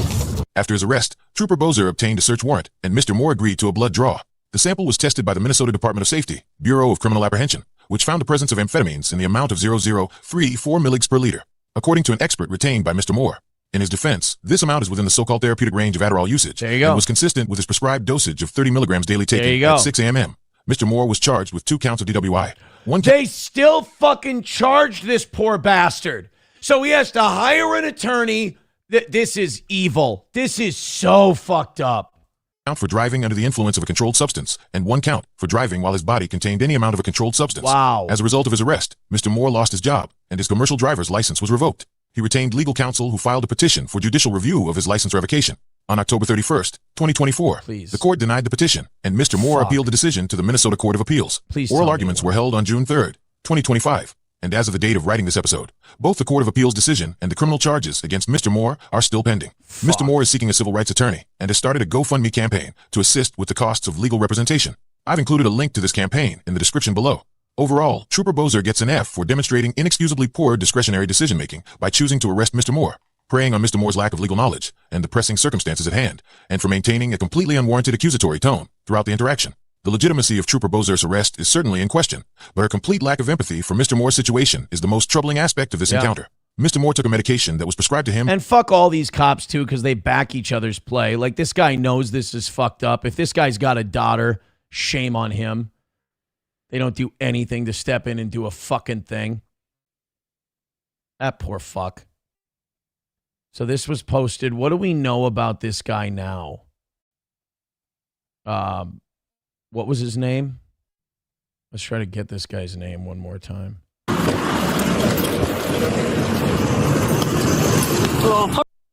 That safety. The Minnesota law. Field sobriety testing is optional, and drivers who See watery. If your driving conduct's being called in, I'm going to run you through some tests and make sure you're good to go. Okay. Any questions? Trooper Bozer informs Mr. Moore that she's going to perform field sobriety. All right. Here, Trooper Bozer Moore DUI.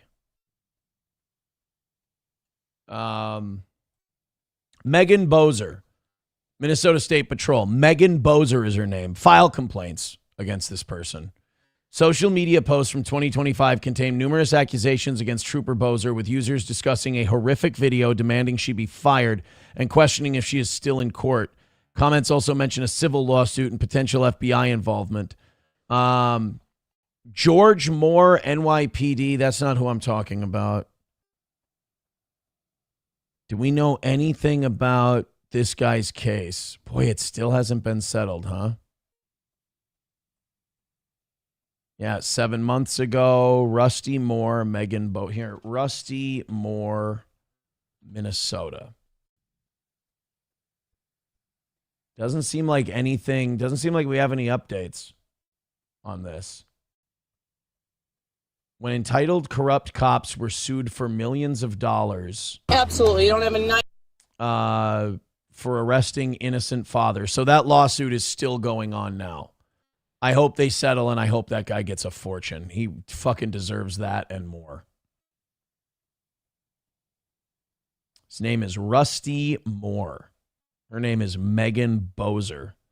And she's a complete fucking demon. Piece of shit. Wow. We've got a lot of comments on this one. I'm going to try and find... Here we go. $5 from Red Fox Mad says the 2021 Infrastructure Investment and Jobs Act requires that by approximately 2026-2027, all new passenger vehicles must include passive, advanced, drunk, and impaired driving prevention technology, of course. This system, often referred to as a kill switch, another $5 from Red Fox Mad, thank you, must monitor driver performance and, if impaired, driving is detected, prevent or limit vehicle operation. This will take over the DUI stops by cops. $5 from Dubnot says, leave it be, brother. Your stuff is truly funny. Leave it there. In the backwoods is something worse. Yet that's where it is. Yeah, I mean, what's happening to that guy is it's unconscionable. T-Baby with $2 says, Ethan Schwinghammer is a cop in Stearns County. He's drunk with power. I mean, everybody's met a fucking cop who gets off on being able to bully people. My Lost Interest says, I can't with this cunt. I mean, she's like, she's a Disney villain. She really is that much of an evil person. Abel Graham says, what else is making you stimulated? I don't know, being overstimulated at a traffic stop? Right. My lost interest being the lawyer says, sir, stop talking. Also, I do want to say thank you for the $10. Vaughn Kaiser, he says, can we hear some sexy goy, not your Shabbos goy? We'll get there. We'll get there. I got a lot of catching up to do here. Thank you guys for your generosity. We got some repeaters. My Rumble chat's in the repeat mode here a little bit. Here we go. $2 from T-Baby says he jerked off with Icy Hot and bragged. All right. I don't know this guy. Thank you for the $2. I appreciate it, but I don't know the motherfucker. I'm just Hulkamasha Baby with $1 says the lady asking about how he used to do his drugs would have been like someone asking you where you performed your indiscretions. None of your fucking business.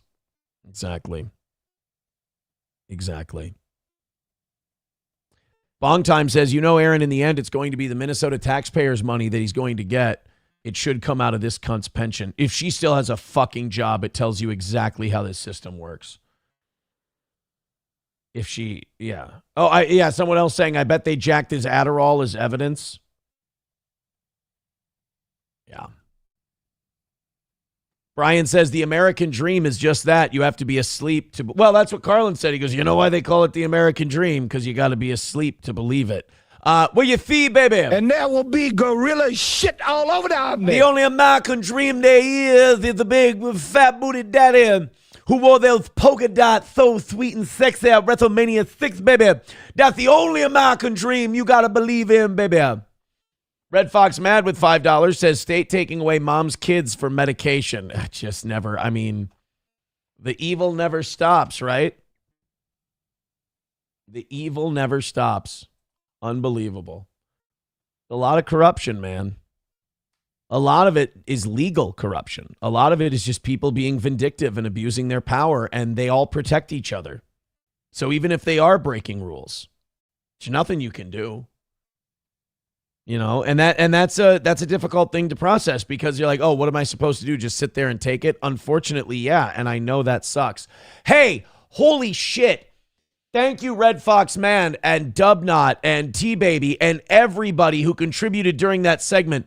Unbelievable, you guys. I have an idea for tonight just because it's been a week here on the toe. And Von Kaiser, thank you for that $10. That's amazing. Everybody who financially supports this program, unbelievable. Thank you so much for your contributions. I appreciate that. Keep it up. Pray by 12 says, where did this content get posted? It's on YouTube. T. Jefferson says, it's just a class, Aaron. I will have you know it's a 12-hour class. That's how you know they're experts. Well, shit. Fuck me with a rusty rake. I apologize. She took a 12-hour class. Stack says scary future incoming. That was hard to watch. Brutal, right? Brutal. Stack says the history of the American Bar Association is an interesting read. You know what's a great place, though? The American Honky Tonk Bar Association. Fauci's Pangolin with $1. Thank you so much. Says, did she shoot a guy in 25? She shoot a guy? I don't know. Let's take a look here. We got, oh no, that's the one we did. Oh shit, somebody sent us a link. And I fucked that up. Here we go. State taking away mom's kids for medication. Children taken Take a away look from at this. I want my children back. Mom says her inhaler led the drug test. This is from Atlanta. Hey guys, thank you so much for these contributions. All of the gifted memberships, the Rumble rants, the Venmos, the PayPals. It's been great tonight. You feel like doing any more? Holy shit, do I appreciate it. I'll be honest, great show tonight. I don't want to spoil it. So would I like to notch a win? Yeah. I'm not doing the 5-minute thing. I just don't want to tonight, you know? I'd rather just do a real show, make what we make. That doesn't mean I don't want you guys to knock out that number that's on the screen. And I appreciate it if you help. If you don't, man, I'm enjoying this one tonight. So please and thank you. I appreciate it from the bottom of my heart, all the cool things that you guys do for this show. Let's do this one out of Atlanta. And then I'll try to get some funny ones in there because this really went down a road, but you guys were enjoying it. So whoa. With a half hour left in the show, what do we got? Hit like, hit subscribe, hit follow. Still over 200? Thank you, guys. Let's continue on here. From their mother because of her alleged drug addiction. But the mom says she has never taken drugs in her life. Atlanta News First investigator Sierra Cummings found the drug test itself could be to blame. I mean, you've taken something. You smoked a little weed in your day, right? I made this for her on her first birthday. Rachel Fuller shows us her 4-year-old daughter's bedroom. It just feels empty. Across the hall, there's one for her 3-year-old son, too. Neither toddler is home. In fact, the children have not been in years. Where are they? She lost him years ago? My rights have actually been terminated. The last time Rachel saw them was February 2024, but this case goes back to 2020, the first time she gave birth. Per stated process after labor and delivery, the hospital drug screened mom and her newborn. They tested positive for methamphetamine. Fuck. I was shocked. Georgia's Division of Family and Children's Services, DFACS, intervened, eventually taking custody of Rachel's daughter. When she later gave birth to a son, she says because of the ongoing open case, the state agency took custody of him. Whoa! So wait a minute. She didn't test positive. There was no blood test that she failed for the son, but because the government works at the pace that snails fuck, that she has to lose that kid too. Again, this is shit they're allowed to do to you, and you have no recourse but to spend tens of thousands of dollars you don't have. She loves unicorns. So to get her kids back, she agreed to random drug screens. Have you ever done drugs? I've never done drugs. The mom thought the mandated test would prove her innocence. Instead, DFACS records said it repeatedly proved Rachel was positive for meth. When you know you don't use a drug, but everyone around you is looking at you and they have these tests, in the beginning I didn't understand why I was failing. Until recently. I have very severe asthma to the point where I've been intubated and all kinds of stuff. Medical records document it as a chronic problem. The solution? Inhalers. I take an inhaler, a nasal inhaler, because my asthma is congestion associated. The inhaler shrinks blood vessels and tissue to open up airways. Rachel uses multiple, including this one, the over-the-counter nasal decongestion inhaler levomethamphetamine. Just as the name... That's fucking methamphetamine right in the name, goddamn. That might be the explanation. And here's the shitty part. You can show this to these cunts and go, here's what it is. And all of a sudden, all these people who can take your kids away and have all these answers, all of a sudden, we're not sure though. Fuck you. Lies, the active ingredient, methamphetamine. And it's why Rachel believes her drug screens kept coming back positive. All right, here's what you can do. You can have your kids back, but you're not going to be able to breathe oxygen, all right? Or we can take your kids away from you, and you can continue breathing oxygen. I mean, come on, we're being fair here. Kids more than anything. And it's not... I've never stopped fighting. And I'm never going to stop fighting. I want my children back. Atlanta News First Investigates uncovered some labs contracted to do drug screens on behalf of the state do not perform a specialized test that distinguishes legal meth like medicine and inhalers from illicit meth like the street drug. That highly specialized test, known as the DL isomer. It can be expensive, pose technical challenges, and state policy does not require it. In Rachel's case, the state made an error by not performing it, according to an independent toxicology report. She should be allowed to take a parent's vengeance against the people who did this to her. Like, just because we made a certain law code doesn't mean the way we do it is right. And there are times where I believe, especially when it's a parent who has her children taken away for years, you can't get those years back. She should be able to take those years out of the people who did this to her. Presented in court on the mom's behalf. Despite their testimony, court records suggest the state did not find Rachel's claims credible. Fuck you. How are they not credible? She showed you the medication she takes and they brought up the test you didn't do. You know what this is? This is judges, prosecutors, police officers, civil workers, all not willing to admit when they're fucking wrong because we're the peons. We're the ones who should fall in line. They're in charge, and there's no way we could possibly be right. Fuck us. Transcripts show DFAC's attorneys accused the mother of falsifying paperwork in the past. An allegation Rachel admits. She says she sent an email to the facility where she visited her kids, making it look as if the caseworker granted Rachel permission to see her kids sooner than allowed. So she was desperate to see her children, and she made up a white lie that the system forced her to make up because she was a mother who wanted to see her children. Fuck these people. They're all evil. I'm a dishonest person, but anyone, when they're desperate enough for their children. Rachel's attorneys are filing an appeal with the state Supreme Court. DFACS does not comment on cases due to confidentiality law. Of course they don't. She has to spend all kinds of untold thousands of dollars to fight for her right to have her children. But they don't have they don't have to comment. They don't have to say anything. Cool. You need me more with $5. Thank you so much for that $5. I appreciate that. Says crazy ass story with the cops. Damn, right? It's just literal insanity. Literal insanity.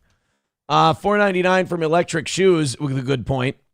Says, okay, but the real question everyone is glossing over, why is CVS selling meth? And if it's not street meth, why don't we give it another name? Right? I kind of thought that too. I'm like, all right, I'm really mad at the authorities here, and I'm on this woman's side, so I don't want to get into the weeds of the whole meth thing. Why the fuck are we selling meth to people over the counter or like by prescription? Los Federales with $1 says, thanks for bringing that story to us, Aaron. I just donated $1,000 to his GoFundMe to help with legal costs. What a bunch of bullshit. Thank you so much, Los Federales. That's incredibly generous of you to donate to that guy. My Lost Interest says any lawyer worth their salt would take this case pro bono in a hot second. Payday. Yeah. And then sue the fucking shit out of the government. Bong Time says that fucking lady is going to spend lots of money on this bullshit. Yeah. I got bad news for you guys. Your freedom, once it's challenged, it ain't free. It ain't free. Unfortunately. God, those are, I mean, just ball busters of stories, man. Why does Sam Show take it to Johnny's a piece of shit, you don't want to be Johnny? Why does that even come out? By the way, Johnny texted me today and he's like, he goes, hey, what do you know about writing a eulogy? And I'm like, I have no fucking idea. So I gave him some advice on writing a eulogy, but I'm like, don't be too funny, but try to throw a joke in there, memories that people will remember, and don't be too dark. Never really had to write a eulogy before. I've spoken at funerals, but I've never given like a delivered eulogy. Thank you, Electric Shoes. Thank you, You Need Me More. Thank you, Red Fox Mad, Los Federales. Again, everybody who contributes to this show, you guys have done an incredible job tonight. Again, I don't feel like playing music and hopping up and down and shit like that. I'm happy. We'll let you know when there's 5 minutes left. And we're close. If you feel like contributing to our show and supporting our show in any way, holy shit, is that awesome. I appreciate it. And if you just hit like and follow, that would be great. Numbers not great tonight. They are at about 190. They've been over 200 most of the night, but not the greatest stat-wise, but I'm having a blast, and I hope you're enjoying the program as well. They can freeze your accounts, shut off your cards, lock you out of your money overnight. Banks don't protect you. They control you. That's why real financial freedom starts with ownership. Introducing Rumble Wallet, a non-custodial wallet built for people who refuse to give up control. With Rumble Wallet, you don't just buy digital currency like Bitcoin and Tether. You can own Tether Gold, real gold, on the blockchain. Through Tether Gold, you get direct ownership of physical gold bars, each one fully allocated, verifiable by serial number, purity, and weight. This isn't paper gold. It's not an IOU. This is real gold without bank vaults, storage fees, or gatekeepers. You can buy, sell, or move it 24 hours a day, 7 days a week, and even when traditional gold markets are closed. And if you want, Tether Gold can be redeemed for physical gold. That's power. And when you support creators on Rumble, you can tip them directly using Rumble Wallet, peer-to-peer and outside the banking system. No permissions, no middlemen, no cancel button. This wallet is yours forever. It's your Rumble wallet. Thank you, guys. Appreciate you. Appreciate you. Appreciate you. Bong Time says we need a revolution like yesterday. I don't know, man. It's hard to get a revolution when people are kind of happy, you know? Not like super happy, but kind of happy. Did you see that this is... I want to say this is sad. I don't think it's sad because this chick never should have been a thing anyway. But, like, remember Hawk Tuah girl, like, 2 years ago was the hottest fucking thing out there? Hawk Tuah spit on that thing. Like, she was famous for being a fucking whore in public. And she got a podcast and, oh, she's just a Southern girl who said a dick-sucking thing online. Oh, well, what do you do? Well, then she got tied into this crypto scam. I don't know if you ever saw this, but the Hawk Tuah girl got into a crypto scam where, like, these hedge fund guys, they wanted to do a pump and dump scheme. Haha. And they basically told her, hey, you can have your own Hawk Tuah coin. And you can tell all the people that follow you to buy this Hawk Tuah coin. She's like, oh, man, that's so great. I love coins and stuff. And is it like a Bitcoin? I done heard about that Bitcoin. Those are crazy. So I'm going to get my Bitcoin. Okay. Like, all right. All you got to do is tell all your fans when we release this Bitcoin, this Hawk Tuah coin, to buy the shit out of it. Oh, really? Who owns all the coins now? Well, we do, and we're going to give you a couple, but for the most part, just us bankers that are, doing this deal with you. Oh, so like when it goes live and everybody starts buying them, you're just going to sell them to them? Yep. Oh, so after that, it'll go up in value for them and they can have like an investment? No, we're going to tank the fucker and take all the money. That's what all these crypto scams are. So she got caught up in that. And, like, I don't feel bad for her because, but she is a dumb rube, and I don't think she understood the complexity of a what do you call it, a meme coin pump and dump scheme. I think the investor guys found a mark and they took her down. Well, when you go through something like that, you've got two choices. You got three choices. You can saddle up, you can get back on the air, and you can say, I'm going to still do my podcast. I'm going to apologize to everyone, and we're going to be fine. We're going to be cool. Or you can go, I'm going to go back to being a private citizen. I had my 15 minutes of fame. I'm going to finish school. I'm going to get a job. I'm going to live a normal life. And I'll remember these last 2 years as just like a wild fucking experience I had. Or you can pull out your cunt on the camera and start an OF page. Guess what Hawk Tuah Haley Welch decided to do? There's her link tree, guys. She's got a link tree. I wonder what those cherries next to it means. Yep. The Hawk Tuah girl started an OF, and she is what they call an adult content creator now.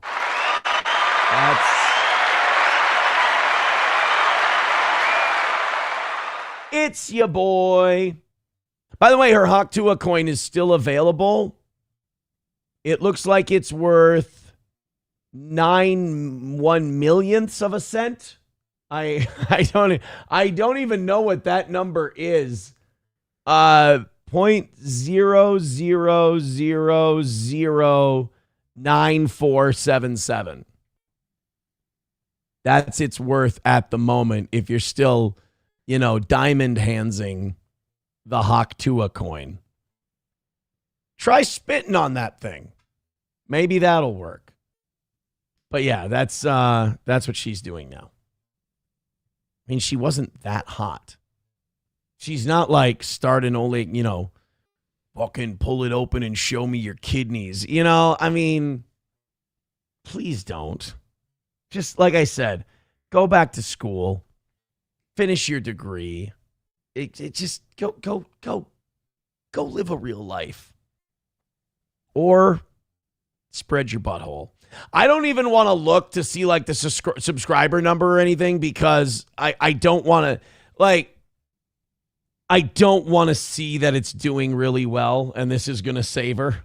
We've had enough stories tonight where it's like I'm not sure if there's a God anymore. Bong Time says Trump's got a healthcare Bitcoin RX scam that started today. I saw that. Yeah, I saw all of that. It's brutal. She might do okay on the OnlyFans. Bappa Shab says Aaron's gonna goon do it later. Absolutely not. Thank you guys very much. Finish strong this week. Hit like, hit subscribe, hit follow. Throw us a couple of bucks. I've got a bunch of things still left here. I've got a thing on police scanners, illegals getting driver's licenses in a really interesting scam.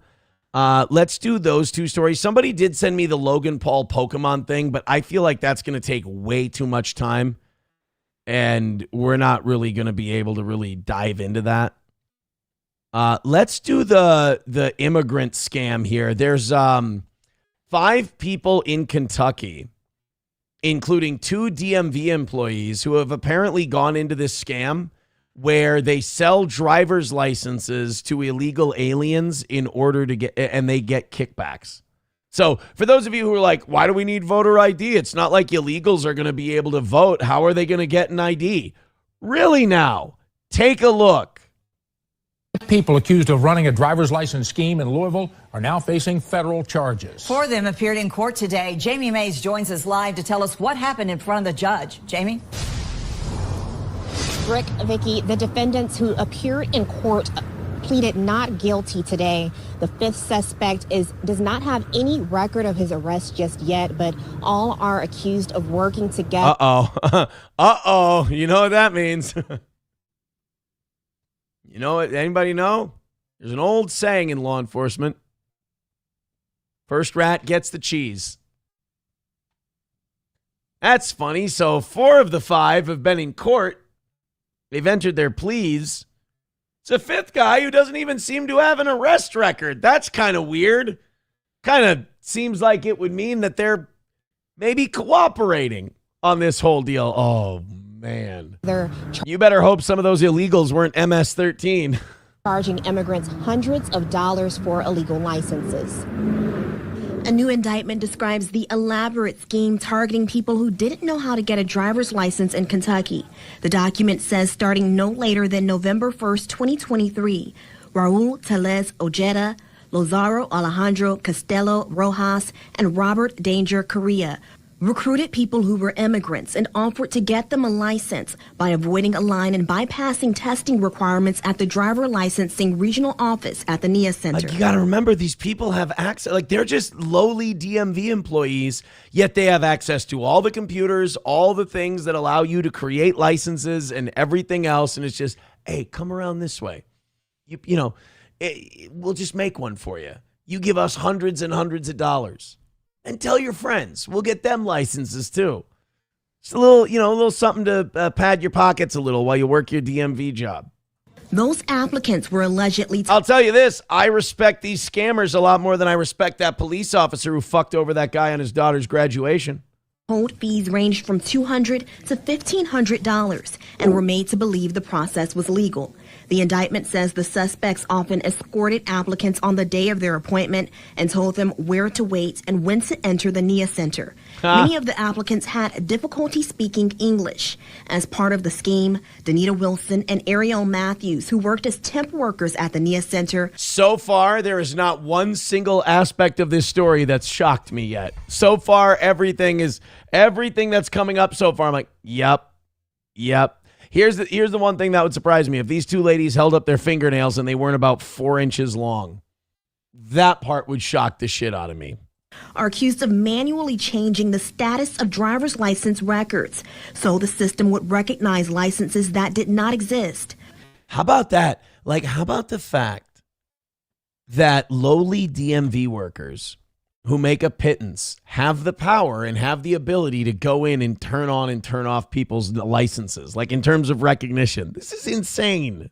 According to the indictment, but meanwhile, if you have a prescription for Adderall, they can take you in, put you in a jail cell, even though you're totally clean and you can miss your daughter's graduation. It's fucking wild. Duplicate license would be printed even though an original had never been issued. It also says the scheme involved kickbacks and bribes to other workers within the licensing office so that certain customers were directed to Wilson and Matthews issuing stations. The suspects are accused of running the scheme through October of 2024. They're now charged with dozens of counts of mail fraud, unlawful production of identification documents, and money laundering conspiracy. That's weird. You mean people in a state are getting prosecuted for fraud? We should check into that. That might be something we want to do here in Minnesota. You know what? Maybe I won't get too ahead of myself. I apologize. Anonymous OG Anonymous Fake Dono with $5. Thank you so much for that $5. It gets us a little bit closer to having a perfect week of evening shows, and I appreciate that. We're not going to do the music, and I'm not going to flail around like a monkey. We're going to win and lose on just the quality of our show tonight. So if you feel like contributing, please do. OG Anonymous Fake Dono with a $5 says the Hawk Tuah girl's Howie Mandel DNA test showed that she had 97.7% Ashkenazi Jewish ancestry. I'm not even going to look that up. I need that to be true. I'm just going to assume that that's accurate and what you're telling me is real. Israel. Thank you, buddy. I'll tell you, since we got 8 minutes left, $55 away. If you want to be someone who gives 10 or 20, again, I don't want to browbeat. Let's do a show till 8:30. I don't really give a shit. Would I like to? Yeah, of course. But I don't know. I've done enough begging and crying and all that bullshit for 1 week. Let's keep our head up. Just do a great show. And I hope that causes you to believe that, hey, here you go, Aaron. Appreciate it. And I appreciate you. 09 Canyon says, if you had overdue bills, child support payments, expensive prescriptions, I can see it being really tempting to do this. Oh, shit, yeah. Are you kidding? Just like I said earlier today, the kind of corruption, like police corruption, that bothers me is like the shit that's legal, the shit that lady was doing to that guy. But the stuff where like cops go into a drug bust and they take $100,000 off of a $500,000 seizure, that part doesn't bother me. I get that. I understand it. You didn't know that money was there. You're still hitting a $400,000 bust, and you put a little extra money in your family's pocket. I don't get it. I don't. That part doesn't bother me. It's that Megan Bozer types that upset me.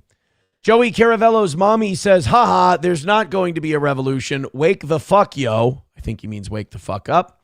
Nobody is going to do shit. You're going to live your stupid life and you're going to die and you'll never do a goddamn thing to change the woe. I hope you guys change the woe. I do. I hope you guys change the woe every day. I really hope that you guys are woe-changing people. All right, hit like, hit subscribe, hit follow. Guys, we do have about 5 minutes left. We can get $50. Shit, would I appreciate it. Streamlabs, PayPal, Venmo, Super Chats, Rumble Rants, but we're not going to stop the show. You guys are going to get content for that 6 minutes, and I hope we make that 50 and get a win. If you feel generous, Streamlabs, PayPal, Venmo, Super Chats, Rumble Rants, all the links are pinned to the top of the page. And I mean it, all of you who have contributed, thank you so much for what you do to this show. I mean it. So there it is, down and dirty. All right, we got one more story for you, and hopefully all's well that ends well tonight. This is one that got sent in about police scanners. So you know the scanners where you can detect where the cops are and all that shit? Apparently they've found a way to completely fuck all that over, because of course they did. And I'm sure they spent plenty of your tax dollars doing it. Media organizations follow police scanners to bring you the news, but because of a directive from the federal government, police will have to use encrypted scanners in part so news organizations can't follow them. Fox News' Charlie Langton is live at the Michigan State Police Post in Oak Park. And Charlie, you spoke to a prominent photojournalist, and he's pretty upset, pretty fired up. Oh, yeah, he's upset. He's fired up. But this is what we're talking about. This is a police scanner. It's an antique. We got it from a garage sale not too long ago. But oh, sure. It didn't come from you. So wait, even the apps on your phone, are you not going to be able to have those either? It is a police scanner. Now, before, news organizations would turn this thing on, we'd hear all the talk amongst the police officers, and we would get you the news that way. Well, let's get rid of this because... He almost said fuck right on the... He almost said fuck live on the local news. He was say, well, fuck that. It's done. Now, I talked to Abe. Abe's with the... Metro Detroit News, right? Metro Detroit News, very prominent photojournalist. He is upset because the feds are now saying that those things that I just had, everything's got to be encrypted. So we news organizations can't get the news. He's upset. He's trying Can't to do you, don't people use their phones now to listen, don't they? Like that encryption, like the phone can still beat that encryption, or am I being a boomer? About it. Take a look.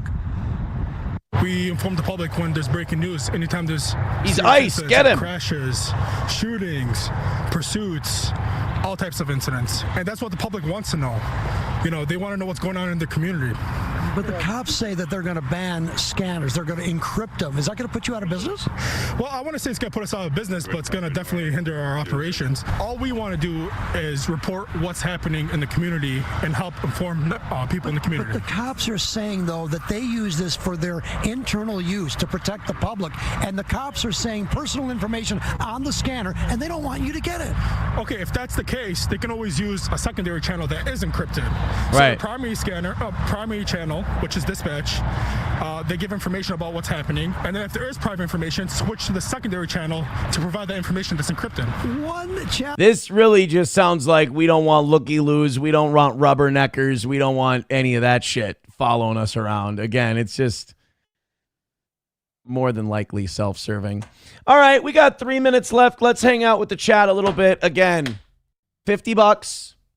If you want to be part of it, be part of it. If not, hey, I'm just not tonight, not tonight. My Lost Interest says Waze has obsoleted scanners. They normally use a secondary channel. Yeah, I think that's probably it. Well, what do you do, right? What do you do? I'd just rather do it this way, to be honest with you. You know the drill. Streamlabs, PayPal, Venmo. Aaron, what have you done with the donations that contributed to the show? What do you mean? They go to the company. Don't worry. It's it's going to where it's always gone. I just don't feel like I've done enough of that shit this week. And it doesn't feel like a show as much. So I'd rather just if we're $50 short, we're $50 short. Fuck it. I do feel like if people want to chip in, that would be so awesome. That would be great. But we're not going to do music and all that shit tonight. It's let's have a little dignity and pretend we do a real show. Upgrades, house payment, it goes into the company. This is demeaning too, but it goes to the company. I pay everybody. It goes to a corporation. It doesn't go to me.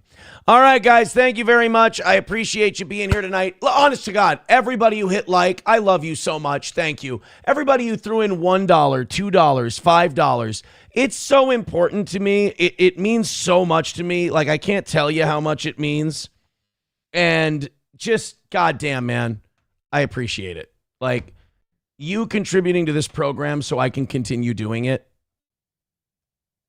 That's huge. I appreciate it so much. So those of you who do that, I'm speaking over top everybody else right to you. Thank you so much. So take it easy, guys. Have a great rest of your night. And I will talk to you tomorrow morning at 6 a.m.